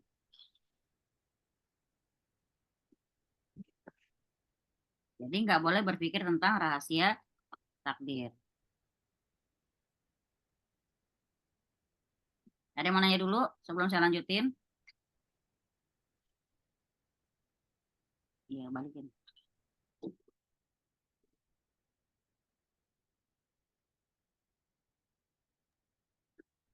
Tadi arti takdir, penentuan, perencanaan, apalagi maaf ketinggalan. Penentuan, perencanaan,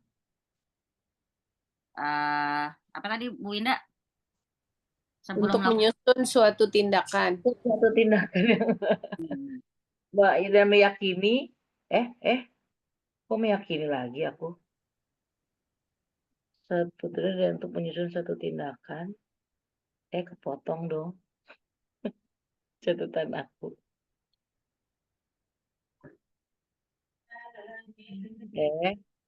Mana sih? Kenapa ngomong-ngomong?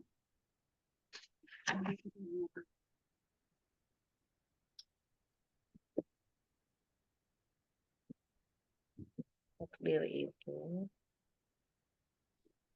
Ini kita tadi yang masuk ke hal goib ya. Ada hal goib yang dilarang untuk memikirkannya. Pertama, dilarang memikirkan tentang zat Allah. Kedua, dilarang memikirkan kaifiat sifat Allah. Ketiga, nggak boleh berpikir tentang rahasia takdir.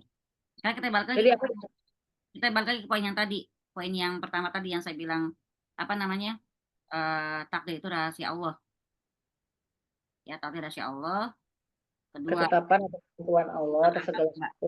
Kemampuan akal terbatas. Nah, di yang goib tadi masuknya ke bahasan yang nomor 2 tadi, kemampuan akal terbatas. Maka di sini kita ngebahas lagi bahwa apa sih sikap kita terhadap yang goib-goib itu gitu. Sekarang kita masuk ke poin ketiga.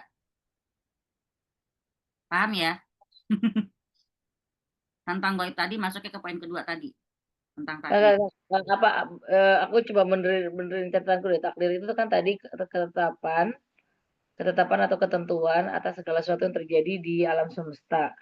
Begitu nggak sih tadi tulisannya? Anda tulisan tadi nggak ngomong alam semesta. Bagaimana Mbak Rahma? Iya, makanya kan jadi alam semesta kok gue dapetnya. Takdir secara bahasa, ya kan? Takdir secara bahasa. Apa Mbak Cynthia? Penentuan atau perencanaan untuk menyusun suatu tindakan. Ntar Mbak Cynthia tolong kasih ke grup ya. Nanti Mbak Ira kalau mau masuk ke grup dimasukin sama Mbak Winda ya. Ini aku ini pakai ChatGPT jadinya sama ChatGPT ditambahin. Lazim pakai chat GPT. Bukan Pak, WA-nya yang udah ke ini nih. Jadi apa udah ada dia ini sendiri sebangtan canggih. Jadi kita masih bahas soal takdir ya. Pertama takdir adalah rahasia Allah, kedua kemampuan akal terbatas. Nah, tentang goib tadi masuknya ke pembahasan yang kedua tadi ini. Nomor poin kedua. Tentang kita dilarang memikirkan zatnya Allah, kemudian memikirkan kaifiat sifatnya Allah, dan nggak boleh berpikir tentang rahasia takdir. Itu masuknya ke poin kedua tadi. Sekarang kita ke poin ketiga. Semua yang Allah tetapkan pasti ada hikmah di baliknya. Semua yang Allah tetapkan pasti ada hikmah di baliknya. Maka orang-orang yang mengalami setiap takdir dan dia beriman, dia akan ketemu hikmahnya. oh ternyata hikmahnya begini. Ya, di antara kita pasti mengalami hal itu. Sekolah kuliahnya di mana, ngambil jurusan apa, sekarang ngerjain apa, biasa jauh beda, ya kan? Atau apapun yang kita alami. Di kemudian hari kita tahu, oh pantesan gue kemarin mengalami bla bla bla bla, ternyata hari ini aku ngadapin bla bla bla bla seperti itu. Betul sekali. Ya Mbak Cynthia ya. Seperti halnya saya contoh nih, baru ngerasa yang namanya asam lambung tuh sampai sesek kan ibaratnya, sesek. Anxiety juga saya pernah kena gitu kan. Nah, ini hikmahnya apa? Jadi kalau ada kasus datang ke saya, nggak serta-merta saya bilang, lo keganggu jin. Enggak. Pasti saya akan tanya dulu, punya asam lambung ya? Gitu. Kalau selanjutnya, saya selalu khawatir, cemas, bla bla. Saya pasti nanya dulu, punya asam lambung nggak? Punya. Oh yaudah, anxiety dia. Jadi nggak serta-merta kita bilang gangguan jin saja. Allah kasih kita penyakit yang sangat tidak mengenakan itu ya, ternyata hikmahnya apa? Saya akan ketemu orang seperti itu. Jadi sebelum kejadian, ya sebagian kejadian itu kita tahu ada hikmahnya, dan itulah karunia dari Allah Ta'ala, di mana Allah Ta'ala memberitahukan kita hikmah atas apa yang menimpa kita. Tapi banyak kejadian yang Allah Ta'ala sembunyikan hikmahnya sebagai ujian. Jadi kita mungkin nggak tahu, kenapa sih ya Allah, kenapa sih, kita nggak nyampe-nyampe di pikiran kita, ya kan? Kenapa? Itu tadi, kalau hikmah yang masih tersembunyi belum kita temukan, itu ujian dari Allah buat kita. Jadi ingat, kita lihat surat Al-An'am ayat 53. Surat Al-An'am ayat 53. Di sini ketika orang-orang musyrikin Arab protes kepada Rasulullah SAW, mereka bilang apa? Orang-orang yang semacam inikah di antara kita yang dikasih anugerah oleh Allah? Maka Allah Ta'ala berfirman, tidakkah Allah lebih tahu tentang mereka yang bersyukur kepadanya? Jadi artinya, nggak usah nanya deh, kenapa keputusanku kepada itu begini, kenapa keputusanku kepada itu begitu. Pokoknya udah ikutin aja. Makanya bahasanya dikurangkan, sami'na wa ata'na, udah kita dengar, kita taatin. Kayak misalnya gini, kayak kasus yang saya temui misalnya, kenapa Nabi SAW kasih kita atau memberikan kita perintah untuk kalau masuk kamar mandi baca doa, kalau keluar rumah baca doa, kalau makan pakai tangan kanan, ya kalau berhubungan dengan suami pun baca doa. Kenapa? Rasulullah nggak perlu jelasin panjang lebar, ya. Tapi kalau kita belajar, kita mencari, kita akan tahu. Kenapa masuk kamar mandi baca doa? Coba lihat dari artinya. Allahumma inni, ya Allah, sungguhnya aku a'udzubika, berlindung kepadamu, minal kubusi, dari setan laki-laki, wal khobais, dan setan perempuan. Berarti di kamar mandi ada siapa? Ada setan laki-laki, setan perempuan. Nah, kalau kita lihat hadis, ada lagi penjelasannya. Ketika seseorang masuk kamar mandi, dia membaca doa, maka Allah Ta'ala turunkan hijab antara aurat dia dengan penglihatan bangsa jin. Gitu. Pas saya ketemu kasus orang guru ngaji, tutup aurat, pergaulan terjaga, kenapa dia bisa mengalami gangguan disetubui oleh jin? Ternyata kamar mandi gelap, kotor, di pojokan, dan Allah wa'lam gitu ya. Kenapa setan bisa senang di situ? Yaitu tadi, karena memang kalau ketika jin pada nanya sama Rasulullah, ya Rasulullah, semua tempat udah dihuni sama manusia, kami tinggal di mana? Kata mereka. Kata Rasulullah, tinggallah di lubang-lubang pembuangan. Ya, tinggal di tempat-tempat yang gelap. Tinggallah di loteng kayak gitu. Itu tadi main nggak apa-apa. Oke. Atau mungkin itu kali ya, pernah dengar nggak kalau sebaik-baiknya seburuk-buruk ke tempat tuh kamar mandi, itu pernah dengar nggak? Seburuk-buruk apa? Seburuk-buruk ke tempat tuh di kamar mandi. Ingat nggak? Kelas apa ya? RPJL apa siapa ya? Pernah ada yang ngomong gitu? Seburuk-buruk tempat ya? RPJL. Iya ya. Iya, iya Bu, ya inget ya siapa yang ngomong gitu itu bisa itu benar begitu? Benarkah memang seburuk-buruk ke tempat itu adalah kamar mandi atau Tapi nggak ada bilang hadisnya apa seburuk-buruk kamar tempat. mandi kamar mandi orang-orang yang memang dijaga dengan baiknya sampai ada Secara zahir kita, kamar mandi misalnya ya, kamar mandi hotel atau kamar mandi orang kaya yang terawat, bersih, wangi, sama kamar mandi kita di desa yang gelap gitu ya, tetap isinya sama, setan laki-laki, setan perempuan gitu. Enggak berarti kata-kata yang seburuk-buruk ke tempat itu adalah kamar mandi itu benar? Saya belum pernah dengar hadis begitu.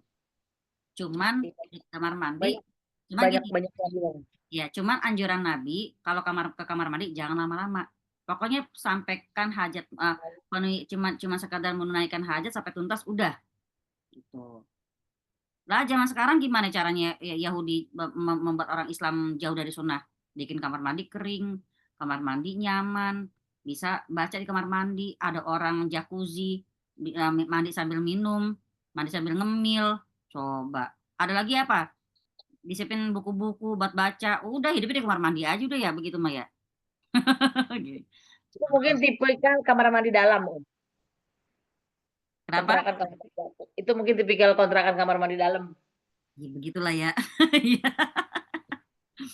Jadi tapi di sini kalau emang udah sesuatu itu terjadi, misalnya kayak ini pertanyaan di Al-An'am 53 ini sama mungkin kalau kita bawa ke kehidupan nyata kayak gini teman-teman. Misalnya ada 2 orang sama-sama belajar rajin gitu ya. Tapi satu berhasil, satu enggak. Nanya dong yang enggak. Kan kita belajar bareng.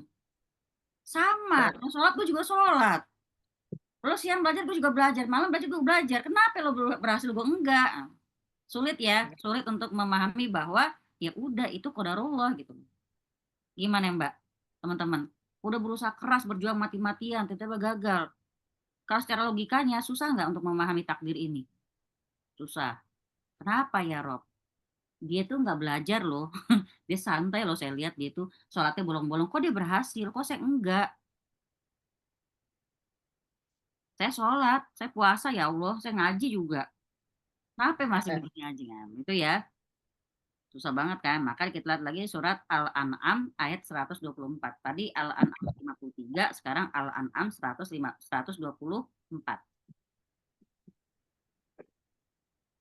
124. Allah lebih mengetahui di mana dia menempatkan tugas kerasulannya. Orang-orang yang berdosa nanti akan ditimpa kehinaan di sisi Allah dan azab yang keras karena tipu daya yang mereka lakukan. Kalau kita nanya atau ada orang nanya, kenapa kerasulan dikasihnya ke Nabi Muhammad, kok bukan ke yang lain? Ya, karena terus kita mungkin juga nanya lagi, kok iblis dijadiin tersesat sih sama Allah? Kok Nabi Adam diturunin ke bumi? Kenapa sih Allah menciptakan makhluk? Kalau kita nanya itu terus bingung nggak kita? Bingung. Ya, kasihan loh iblis sudah ribuan tahun ibadah di surga, udah jadi pemuka para malaikat. Kenapa dia jadi diusir langsung dilaknat? Gitu ya. Ya, itu kita harus berhenti sampai di situ. Ya. Kenapa? Karena ini di luar kemampuan kita, akal kita nggak mampu untuk memikirkannya. Cuma siapa yang bikin kita suka kepikiran? Setan. Datang, bikin was-was ke hati kita, ke pikiran kita. Maka kita harus yakin bahwasanya di balik apa-apa yang Allah tetapkan pasti ada hikmahnya. Kadang sebagian Allah buka ke kita hikmahnya, tapi lebih banyak lagi yang Allah tutupin. Supaya kita benar-benar tawakal dan husnuzon pada Allah Ta'ala. Ya benar, ternyata perkara husnuzon itu bukan perkara mudah kan, tapi insya Allah bisa. Maka kita belajar terus. Banyaklah kalau kita boleh bilang keganjilan itu. Kenapa sih yang kayak gitu harus berpuasa? Kalau kita ngomong pemerintah ya, kenapa sih? Kenapa di satu sisi kita lihat orang mau makan aja susah, kenapa di satu sisi itu duit sampai triliunan? Ya Rob, kenapa sih ya Allah gitu. Susah kita berpikir nih ya. Kemudian poin yang keempat apa? Poin keempat, buah beriman kepada takdir Allah. Buahnya beriman kepada takdir Allah. Apa yang kita dapatin sih kalau kita beriman sama takdir? Insya Allah banyak. Ya diantaranya apa? Kalau kita beriman sama takdir, insya Allah kita jadi orang yang selalu husnuzon kepada Allah. Kalau imani takdir dulu, orang kalau nggak mengimani takdir nggak akan mungkin bisa berhusnuzon sama Allah Ta'ala. Benar nggak?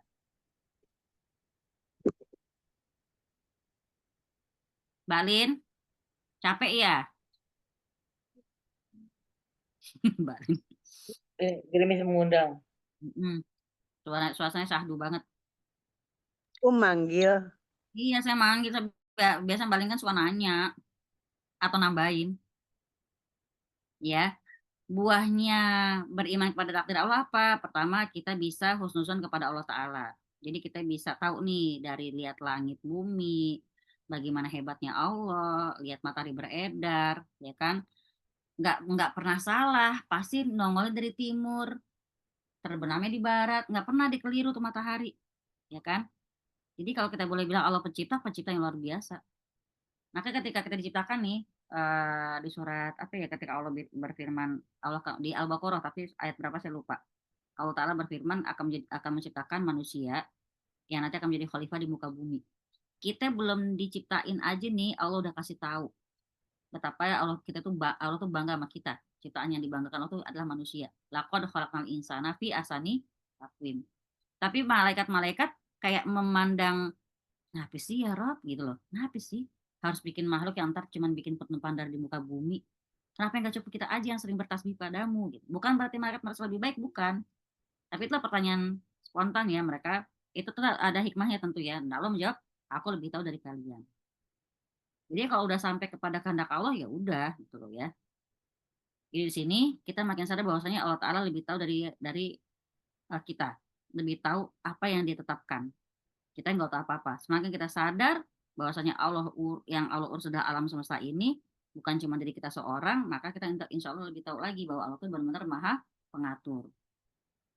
Ya, pertama kalau kita beriman sama takdir, yang kita dapetin adalah kita bisa selalu husnuzon kepada Allah Ta'ala. Yang kedua apa yang kita dapetin kalau kita iman sama takdir? Kira-kira apa nih? Ini kita semua udah ngerasain kok dan mungkin masih merasakan. Yang pertama bisa husnuzon kepada Allah Ta'ala. Yang kedua sabar ketika terkena musibah.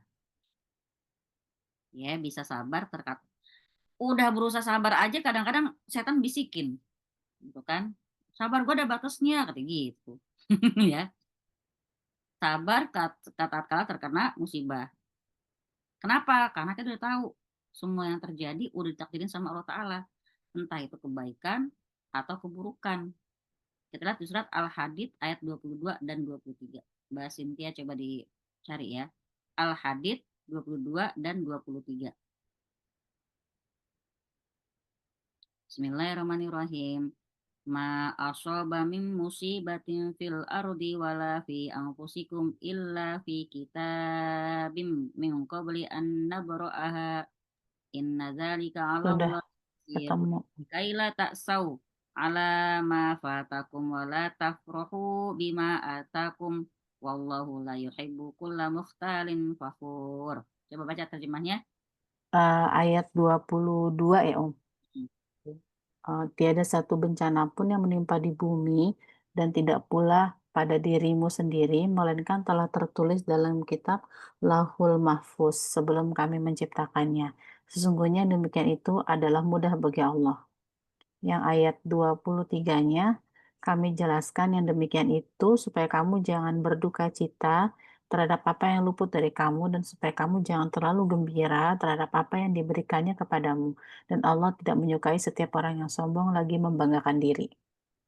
Contoh ya, kesombongan yang tidak disadari ya. Contoh nih, receh bagi manusia. Contoh nih. Ih, kalau bisa dapat sih kok gue enggak. Rezeki istri soleha. Itu ya, rezeki anak soleh. Atau apa lagi? Itu bercandaan yang itu tadi. Jangan sampai kamu menyombongkan Allah jangan pula terlalu gembira apa yang diberikan kepada Allah kepadamu dan Allah tidak menyukai setiap orang yang sombong dan membanggakan diri. Membanggakan itu tadi. Nah, emang rezeki orang soleh emang beda. Bercanda mungkin ya, tapi sekali lagi kalau kita ngomong soal adab bercanda, Nabi SAW bercanda, Nabi SAW juga humoris, bercanda tapi nggak pernah bercanda yang berdusta. Apalagi sampai bercanda yang sifatnya memuji diri sendiri, nggak ada itu. Kalau misalnya itu boleh dari dulu mungkin dari Nabi Ibrahim ya, siapa dulu gitu kan. Khalilullah gue nggak ada kan begitu. Nggak paham tuh Nabi Jumawa begitu. Nggak ada ya. Aku kuat, aku hebat. Nggak ada kan. Gue gitu loh gitu ya. Perkataannya Maryam ya, seorang perempuan solihah pada masanya yang ujiannya juga bukan main-main. Kalau kata Ustadz tuh, kemarin ya Ustadz Umar Mita juga bilang kan, ketika dia mengalami ujian yang lagi hamil itu kan tanpa adanya suami dan merasakan payahnya kehamilannya, dia bersandar di pohon korma. Kalau bahasa kita, ya Rob, mendingan mati aja di gue. Itu loh omongannya loh. Heeh. Manusiawi berarti kan kalau kita ada saatnya kita merasa tidak kuat menanggung suatu ujian. Tapi itu ya tetap ya Maryam tuh mengedepankan keyakinannya kepada Allah Ta'ala. Maka kalau di sini dibilang kalau kita dapat nikmat kita nggak boleh merasa iya dong. Dulu sih lagian kagak pakai tahajud. Gue pakai tahajud soalnya lagi rutin nih pakai Senin Kemis gue doa. Tetap ya, emang kalau Allah mau sampein harus sampein. Kalau enggak. Itu yang kita harus yakinin. Masya Allah ya. Adapun ikhtiar-ikhtiar dia mungkin emang lebih rajin, ya mungkin pas gitu ya. Pas emang dia lagi rajin, pas emang kehendak Allah itu emang begitu gitu. Jadi bukan karena amalan kita, bukan karena apapun, tetap karena rahmat Allah Ta'ala. Nah di sini kalau kita kena musibah berarti harusnya gimana kita ngomongnya? Inna lillahi wa inna ilaihi roji'un. Qadarallahu wa masya'afa'al. Sesungguhnya kami milik Allah dan kepadanya kami kembali telah menjadi ketentuan Allah. Ia telah melakukan sesuatu yang dikehendaki. Terserah Allah udah ya. Mau nanya tadi siapa yang kayak ada yang mau nanya? Nah di sini kita ingat Umar bin Khattab radhiyallahu anhu. Beliau meninggalnya gimana? Barahma. Umar bin Khattab meninggalnya gimana Barahma? Lagi sholat di masjid ya? Lagi sholat subuh ya. Ditikam sama Abdurrahman bin Muljam. Iya, Muljam. Apa kata Umar bin Khattab? Wa kana amrullah qadaron maqduro. Kata Umar bin Khattab, udah, ketetapan Allah pasti berlaku. Ketetapan Allah itu adalah suatu ketetapan yang pasti berlaku, kata Umar bin Khattab. Jadi berarti emang udah, ternyata emang takdirku ya ditikam. Abdurrahman bin Muljam. Itu contoh ya. Dari saat dia ditusuk dia bilang seperti itu. Kata Umar bin Khattab. Wa kana amrullah qadara maqduro.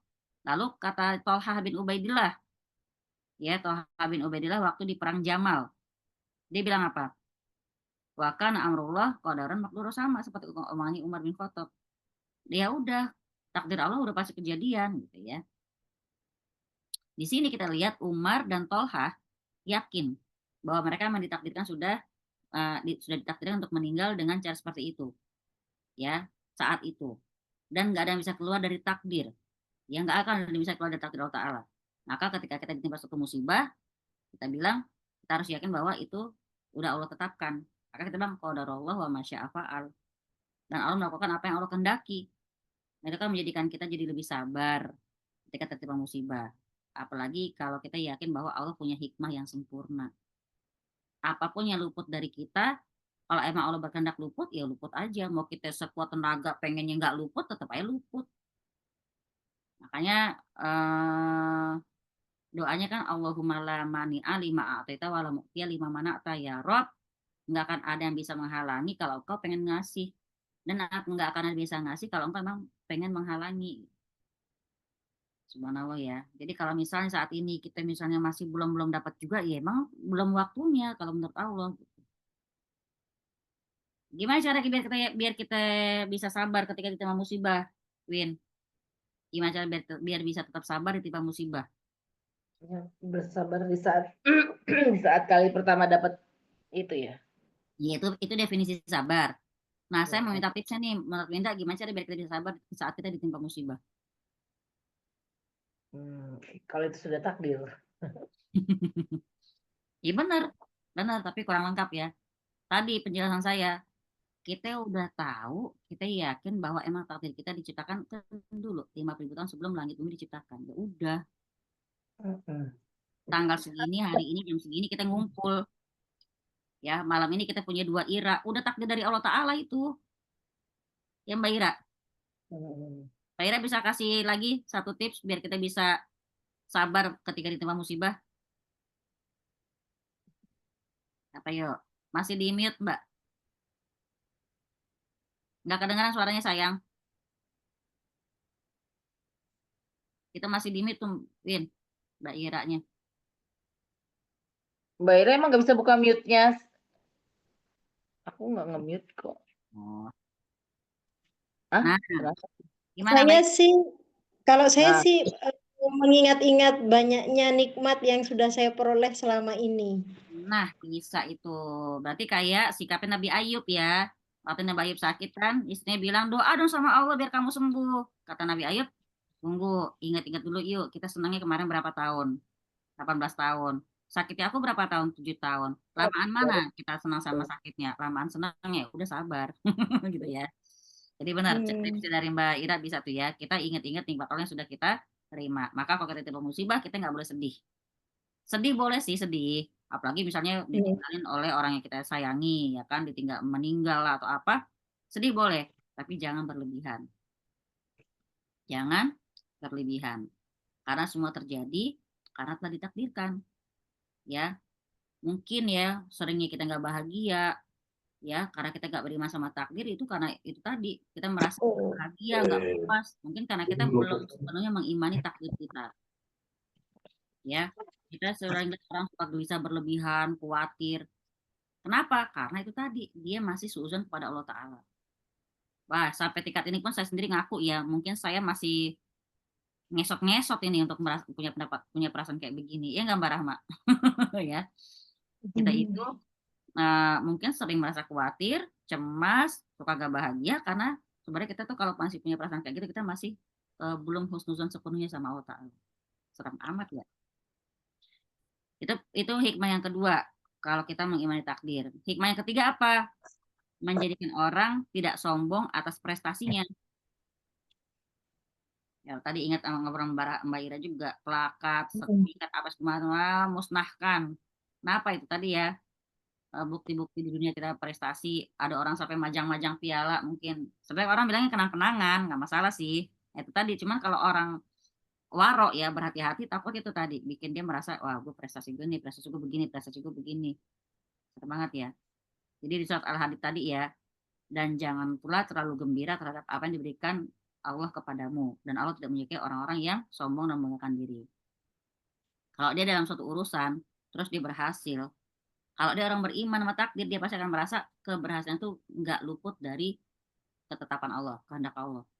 Ya, kalau dia cuma menjalankan yang apa, dia yakinnya dia cuma menjalankan takdir yang Allah tetapkan, itu orang beriman. Tapi kalau orang mungkin dia nggak seperti itu pikirannya, ya pasti bilangnya apa? Saya dulu bla bla bla bla bla dan saya mengerjakan bla bla bla bla, saya bla bla, maka detik ini saya bisa ada di sini. Itu motivator tuh ya. Kalau nggak pakai kata-kata benar kan? Sebenarnya kan mengafirmasi orang biar semangat. Ayo kita harus bisa. Gunakan kekuatan pikiranmu, kekuatan pikiran. Ini kan the power of mind, the power of me. Kan? Benar nggak? Nah, terus kalau mereka begitu tuh gimana tuh? Hukumnya let's say begitu.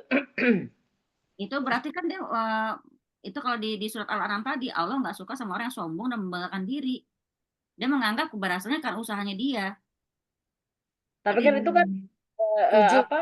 Ya. Ujub, benar. Dia hanya untuk memotivasi orang.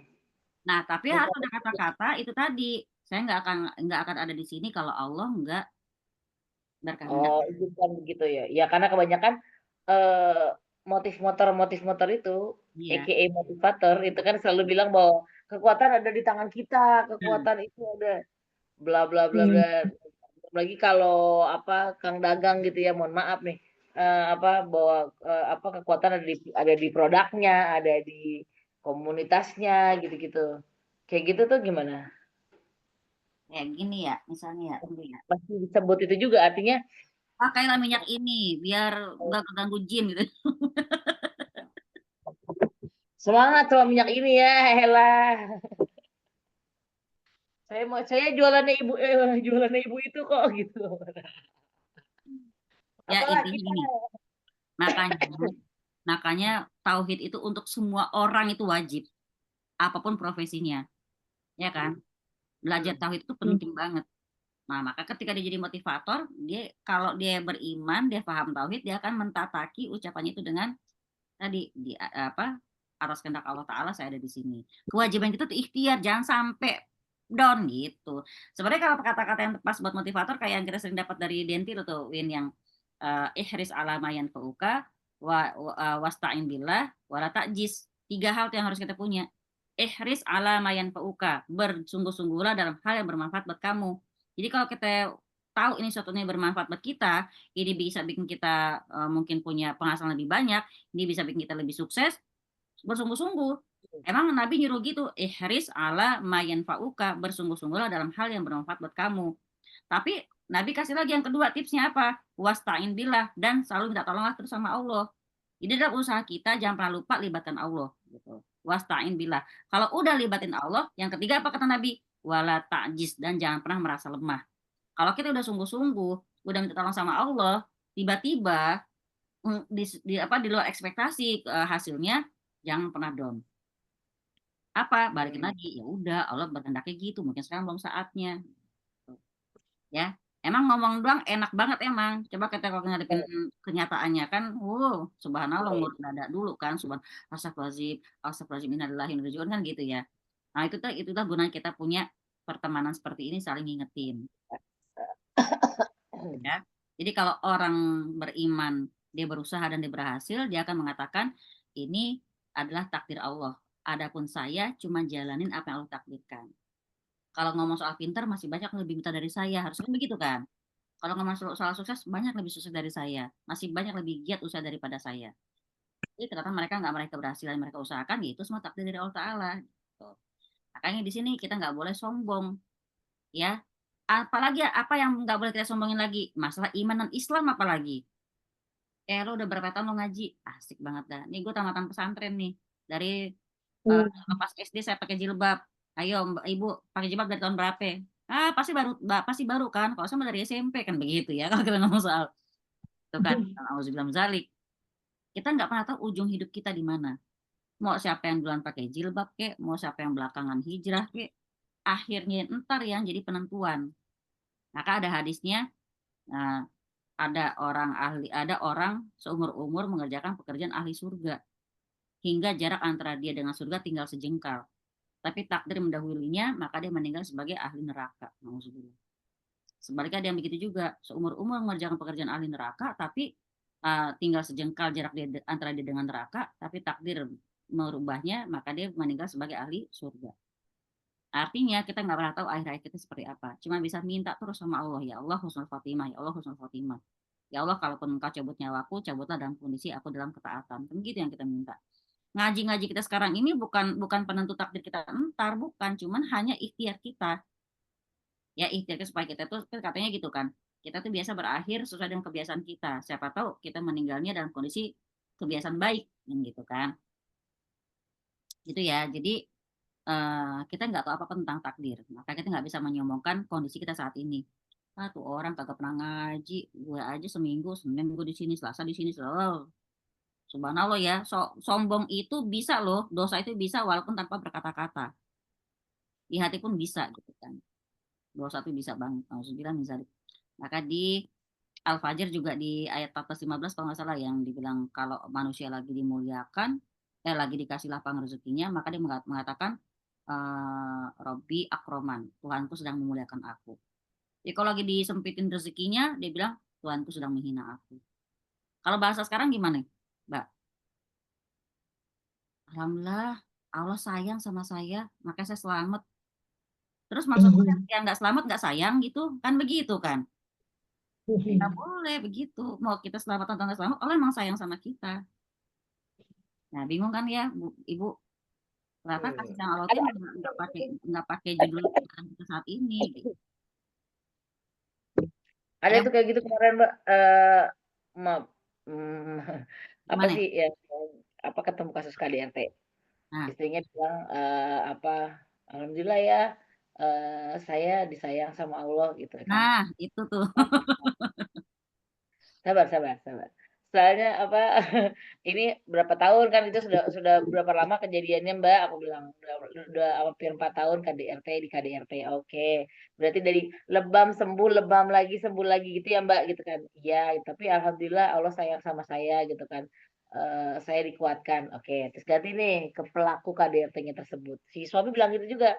Alhamdulillah Bu, Allah mah sayang sama saya katanya. Kenapa? Ya saya dikasih kekuatan untuk mukul istri saya. Terus saya juga disayang, saya masih bisa bertahan dengan keangkuhan istri saya gitu kan. Pokoknya Allah mah sayang sama saya. Terus pas berdua mereka udah jadi satu, saya bilang, "Kalian tahu nggak sih berita bagus zaman sekarang?" Aku bilang. "Kenapa? Kalau Allah itu Maha Penyayang, ya kan. Yang mukul disayang, yang dipukul disayang," aku bilang gitu kan. Terus salahnya di mana? Nggak ada yang salah ya lu berdua itu. Artinya artinya gini, point of view-nya mereka itu tentang Allah sayang sama mereka tuh, kita cuma sedangkal itu aja gitu loh. Itu buat aku juga, oh berarti buat mereka cuma gitu aja, menurut mereka Allah udah sayang gitu kan. Terus aku bilang bahwa, tahu nggak sih keberkahan yang akan datang ketika Allah benar-benar sayang sama rumah tangga kalian, itu ketika kalian akur, kalian ini segala macam gitu kan. Tapi mereka bilang, "Enggak Bu, justru karena Allah sayang sama saya," gitu. Selalu ada kata-kata itu gitu loh, seru banget di pasangan ini. Entah baru hijrah apa entah habis dengerin ustadz siapa gitu. Jadi aku bingung gitu. Jadi aku tuh sayang banget saya tuh dipertemukan sama si brengsek ini, tapi gitu ngomongnya gitu loh. Astagfirullahaladzim. Saya tuh ini ibu ini tuh saya udah sabar banget. Allah tuh sayang banget sama saya. Aduh, apa sih gitu. Jadi aduh, sampai kehabisan kata-kata. Bukan keluarnya. Masya Allah. Baik ya. Tadi poin ketiga. Sekarang poin keempatnya apa? Buah dari mengimani takdir adalah poin keempatnya, kita bisa qanaah dengan rezeki yang Allah berikan. Kita bisa qanaah dengan rezeki yang Allah berikan. Qanaah apa, Win? Qanaah itu Merasa kecukupan. Iya, merasa cukup. Qanaah bagus nggak Mbak Ira? Sifat qanaah. Bagus. Tapi kalau nggak bagusnya, kalau di ilmu, ya. Aku cukup segitu aja taunya, nggak usah banyak-banyak, nggak boleh, gitu kan. Kalau di rezeki harus qanaah, rezeki kalau urusan dunia harus qanaah. Soal rezeki ya, qanaah, alhamdulillah ya Allah cukup. Kalau di ilmu kagak boleh, harus rakus kita sama ilmu. Makanya orang belajar tafsir, belajar fikih, belajar ini tuh kan biar apa? Biar kita tahu. Jadi itu tadi kata-kata qanaah itu bagus, artinya kalau penempatannya juga bagus pas. Kata-kata rakus jelek nggak? Konotasinya jelek ya, rakus, raka. Tapi kalau untuk ilmu harus. Masya Allah ya. Nah, sekarang di sini kalau buah dari mengimani takdir adalah buah yang keempat adalah kita bisa qanaah dengan rezeki yang Allah berikan. Kata Nabi SAW dalam sebuah hadis beliau menyebutkan sesungguhnya sebuah jiwa tidak akan mati hingga terpenuhi rezekinya walaupun tersendat-sendat. Gitu ya. Bertakwa kepada Allah, carilah yang baik dalam mencari dunia, ambillah yang halal dan tinggalkan yang haram. Artinya, kita cuma disunahkan mencari, bertebaran di muka bumi, berikhtiar. Udah. Masalah dapatnya berapa, cukupnya berapa, itu Allah yang atur. Cuman memang itu lagi tadi ya, setan nggak mungkin lihat kita, setan nggak mungkin mau lihat kita tuh tenang. Qanaah, oh tidak, kamu tidak boleh qanaah, kata setan itu. Ya, maka dibikinlah kita kebayang tuh ntar mau bayar ini, mau bayar itu. Wah, gue kalau nggak KPR nggak bisa punya rumah nih. Kalau nggak kredit nggak bisa punya kendaraan nih. Gue harus punya semuanya bla bla bla kayak gitu. Akhirnya mempersulit diri sendiri. Subhanallah ya. Terus setan lagi yang punya omongan tuh. Nah, kemudian kalau nggak sekarang kapan lagi? Gitu ya. Kalau nggak gue embat nih, nggak bisa, nggak kebagian gue nih ya. Itulah ya bisikan-bisikan setannya pada akhirnya kekumpul jadi berapa triliun kan. Ini ceritanya julidnya sama orang yang punya triliunan. Gitu, subhanallah. Maka di sini rezeki sudah ditentukan. Kita cuma bertugas mencari dengan cara yang halal yang Allah ridhoin. Makanya kalau kita perhatikan pesan Allah atau Rasulnya kepada pasangan menikah ya, kepada semua laki-laki, suami itu berkewajiban menafkahi keluarganya. Itu kalimatnya. Nggak pernah kita temukan kalimat suami wajib mencukupi keluarga, yang nggak ada. Beda dong. Ketika kata kalimatnya suami wajib menafkahi keluarganya dengan kalimat suami wajib mencukupi keluarga, itu beda. Kenapa? Urusan cukup, urusannya Allah. Urusan si suami sebagai manusia biasa adalah menafkahi. Maksudnya ya berapapun yang dia dapat untuk menafkahi keluarganya. Insya Allah. Maka di sini nanya lagi, jadi cuma mencari aja tapi tidak harus cukup gitu, apa gimana? Bukan, maksudnya ya cari dengan bersungguh-sungguh tadi, ihris ala ma yanfa'uka. Artinya ketika hari ini lo dapatnya mungkin nggak cukup sampai akhir bulan, ya udah nggak usah ngotot, yang penting udah usaha gitu loh. Udah berusaha sebisanya ya, bukan berusaha dengan gue bisa cuma segini, nggak begitu. Kalau dibilang apa namanya, ittaqullah mastata'tum, bertakwa pada Allah dengan semampu kamu, maksud semampu yang memang dia udah usahakan habis-habisan gitu. Lagi-lagi kembali ketika hadis tadi, kalau udah bersungguh-sungguh minta tolong sama Allah, jangan merasa lemah, udah gitu. Udah bersungguh-sungguh nih kerja, dapatnya segitu, ya udah, ya ditakdirkan segitu sama Allah. Kayak misalnya gini, misalnya dia biasanya kebutuhan rumah tangganya itu 15 juta sebulan misalnya. Suami kerja, istri kerja. Itu 15 juta misalnya. Itu kata mereka cukup dan bisa ada tabungan lah sedikit. Tiba-tiba istri dalam kondisi yang payah misalnya, atau kerjaannya mungkin banyak mudorotnya. Terus untuk berhenti, pasti kalau manusia biasa banyak mikir kan, ntar kalau aku gimana, jadi kurang kan.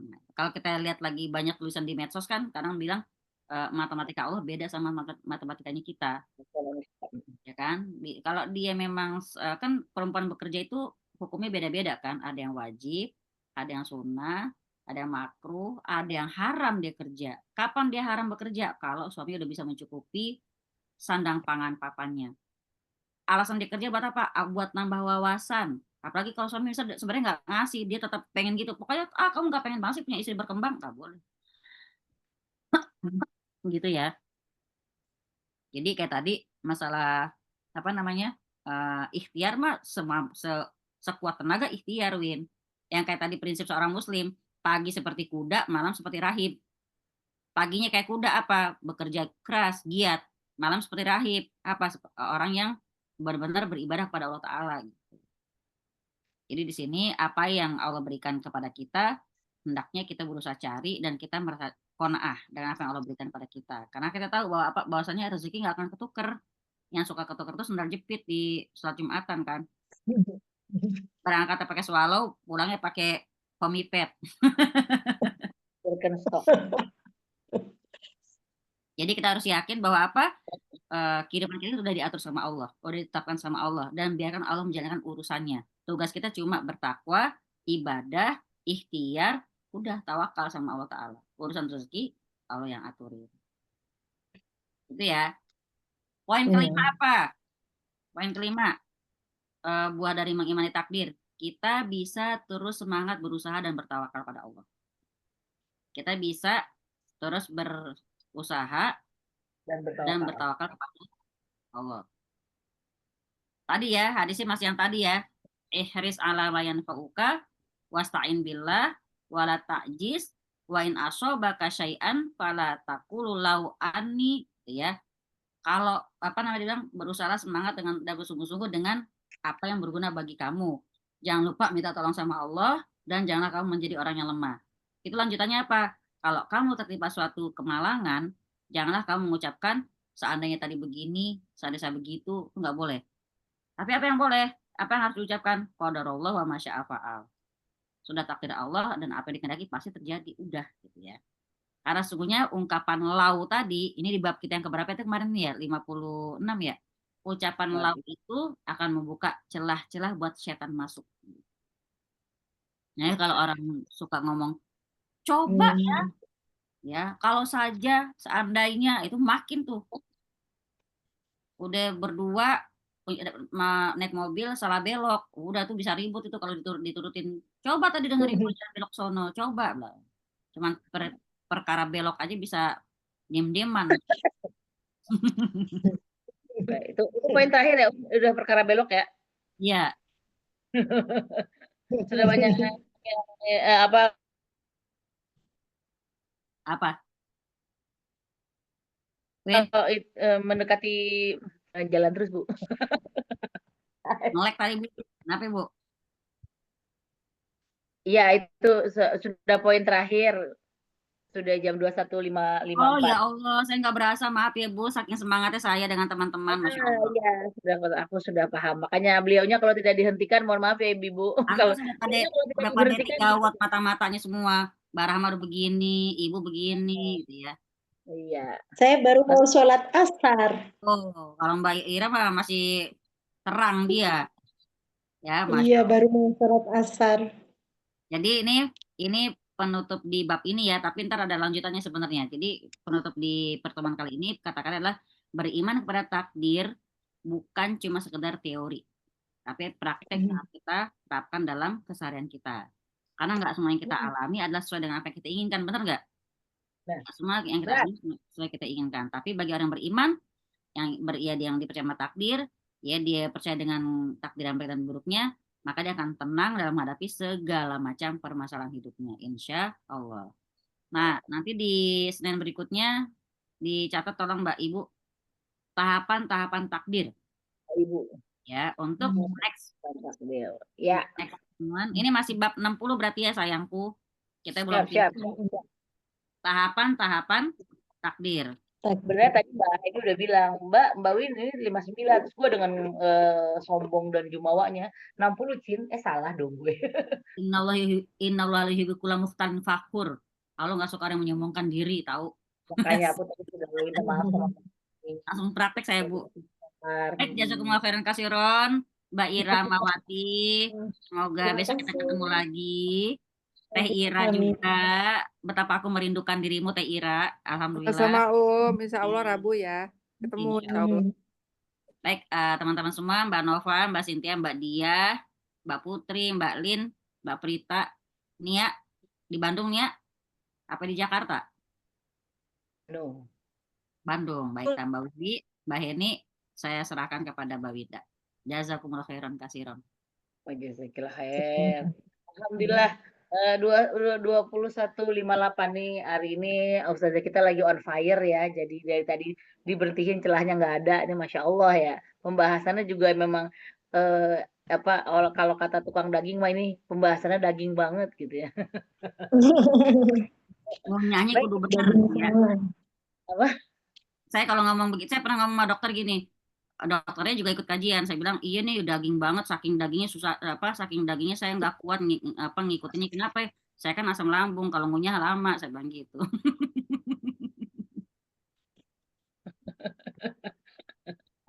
Baiklah, berarti sampai ketemu minggu depan dengan di bab 60 dengan pembahasan yang akan lebih detail dan serius lagi. Mari kita akhiri dengan mengucap hamdalah, istighfar dan Assalamualaikum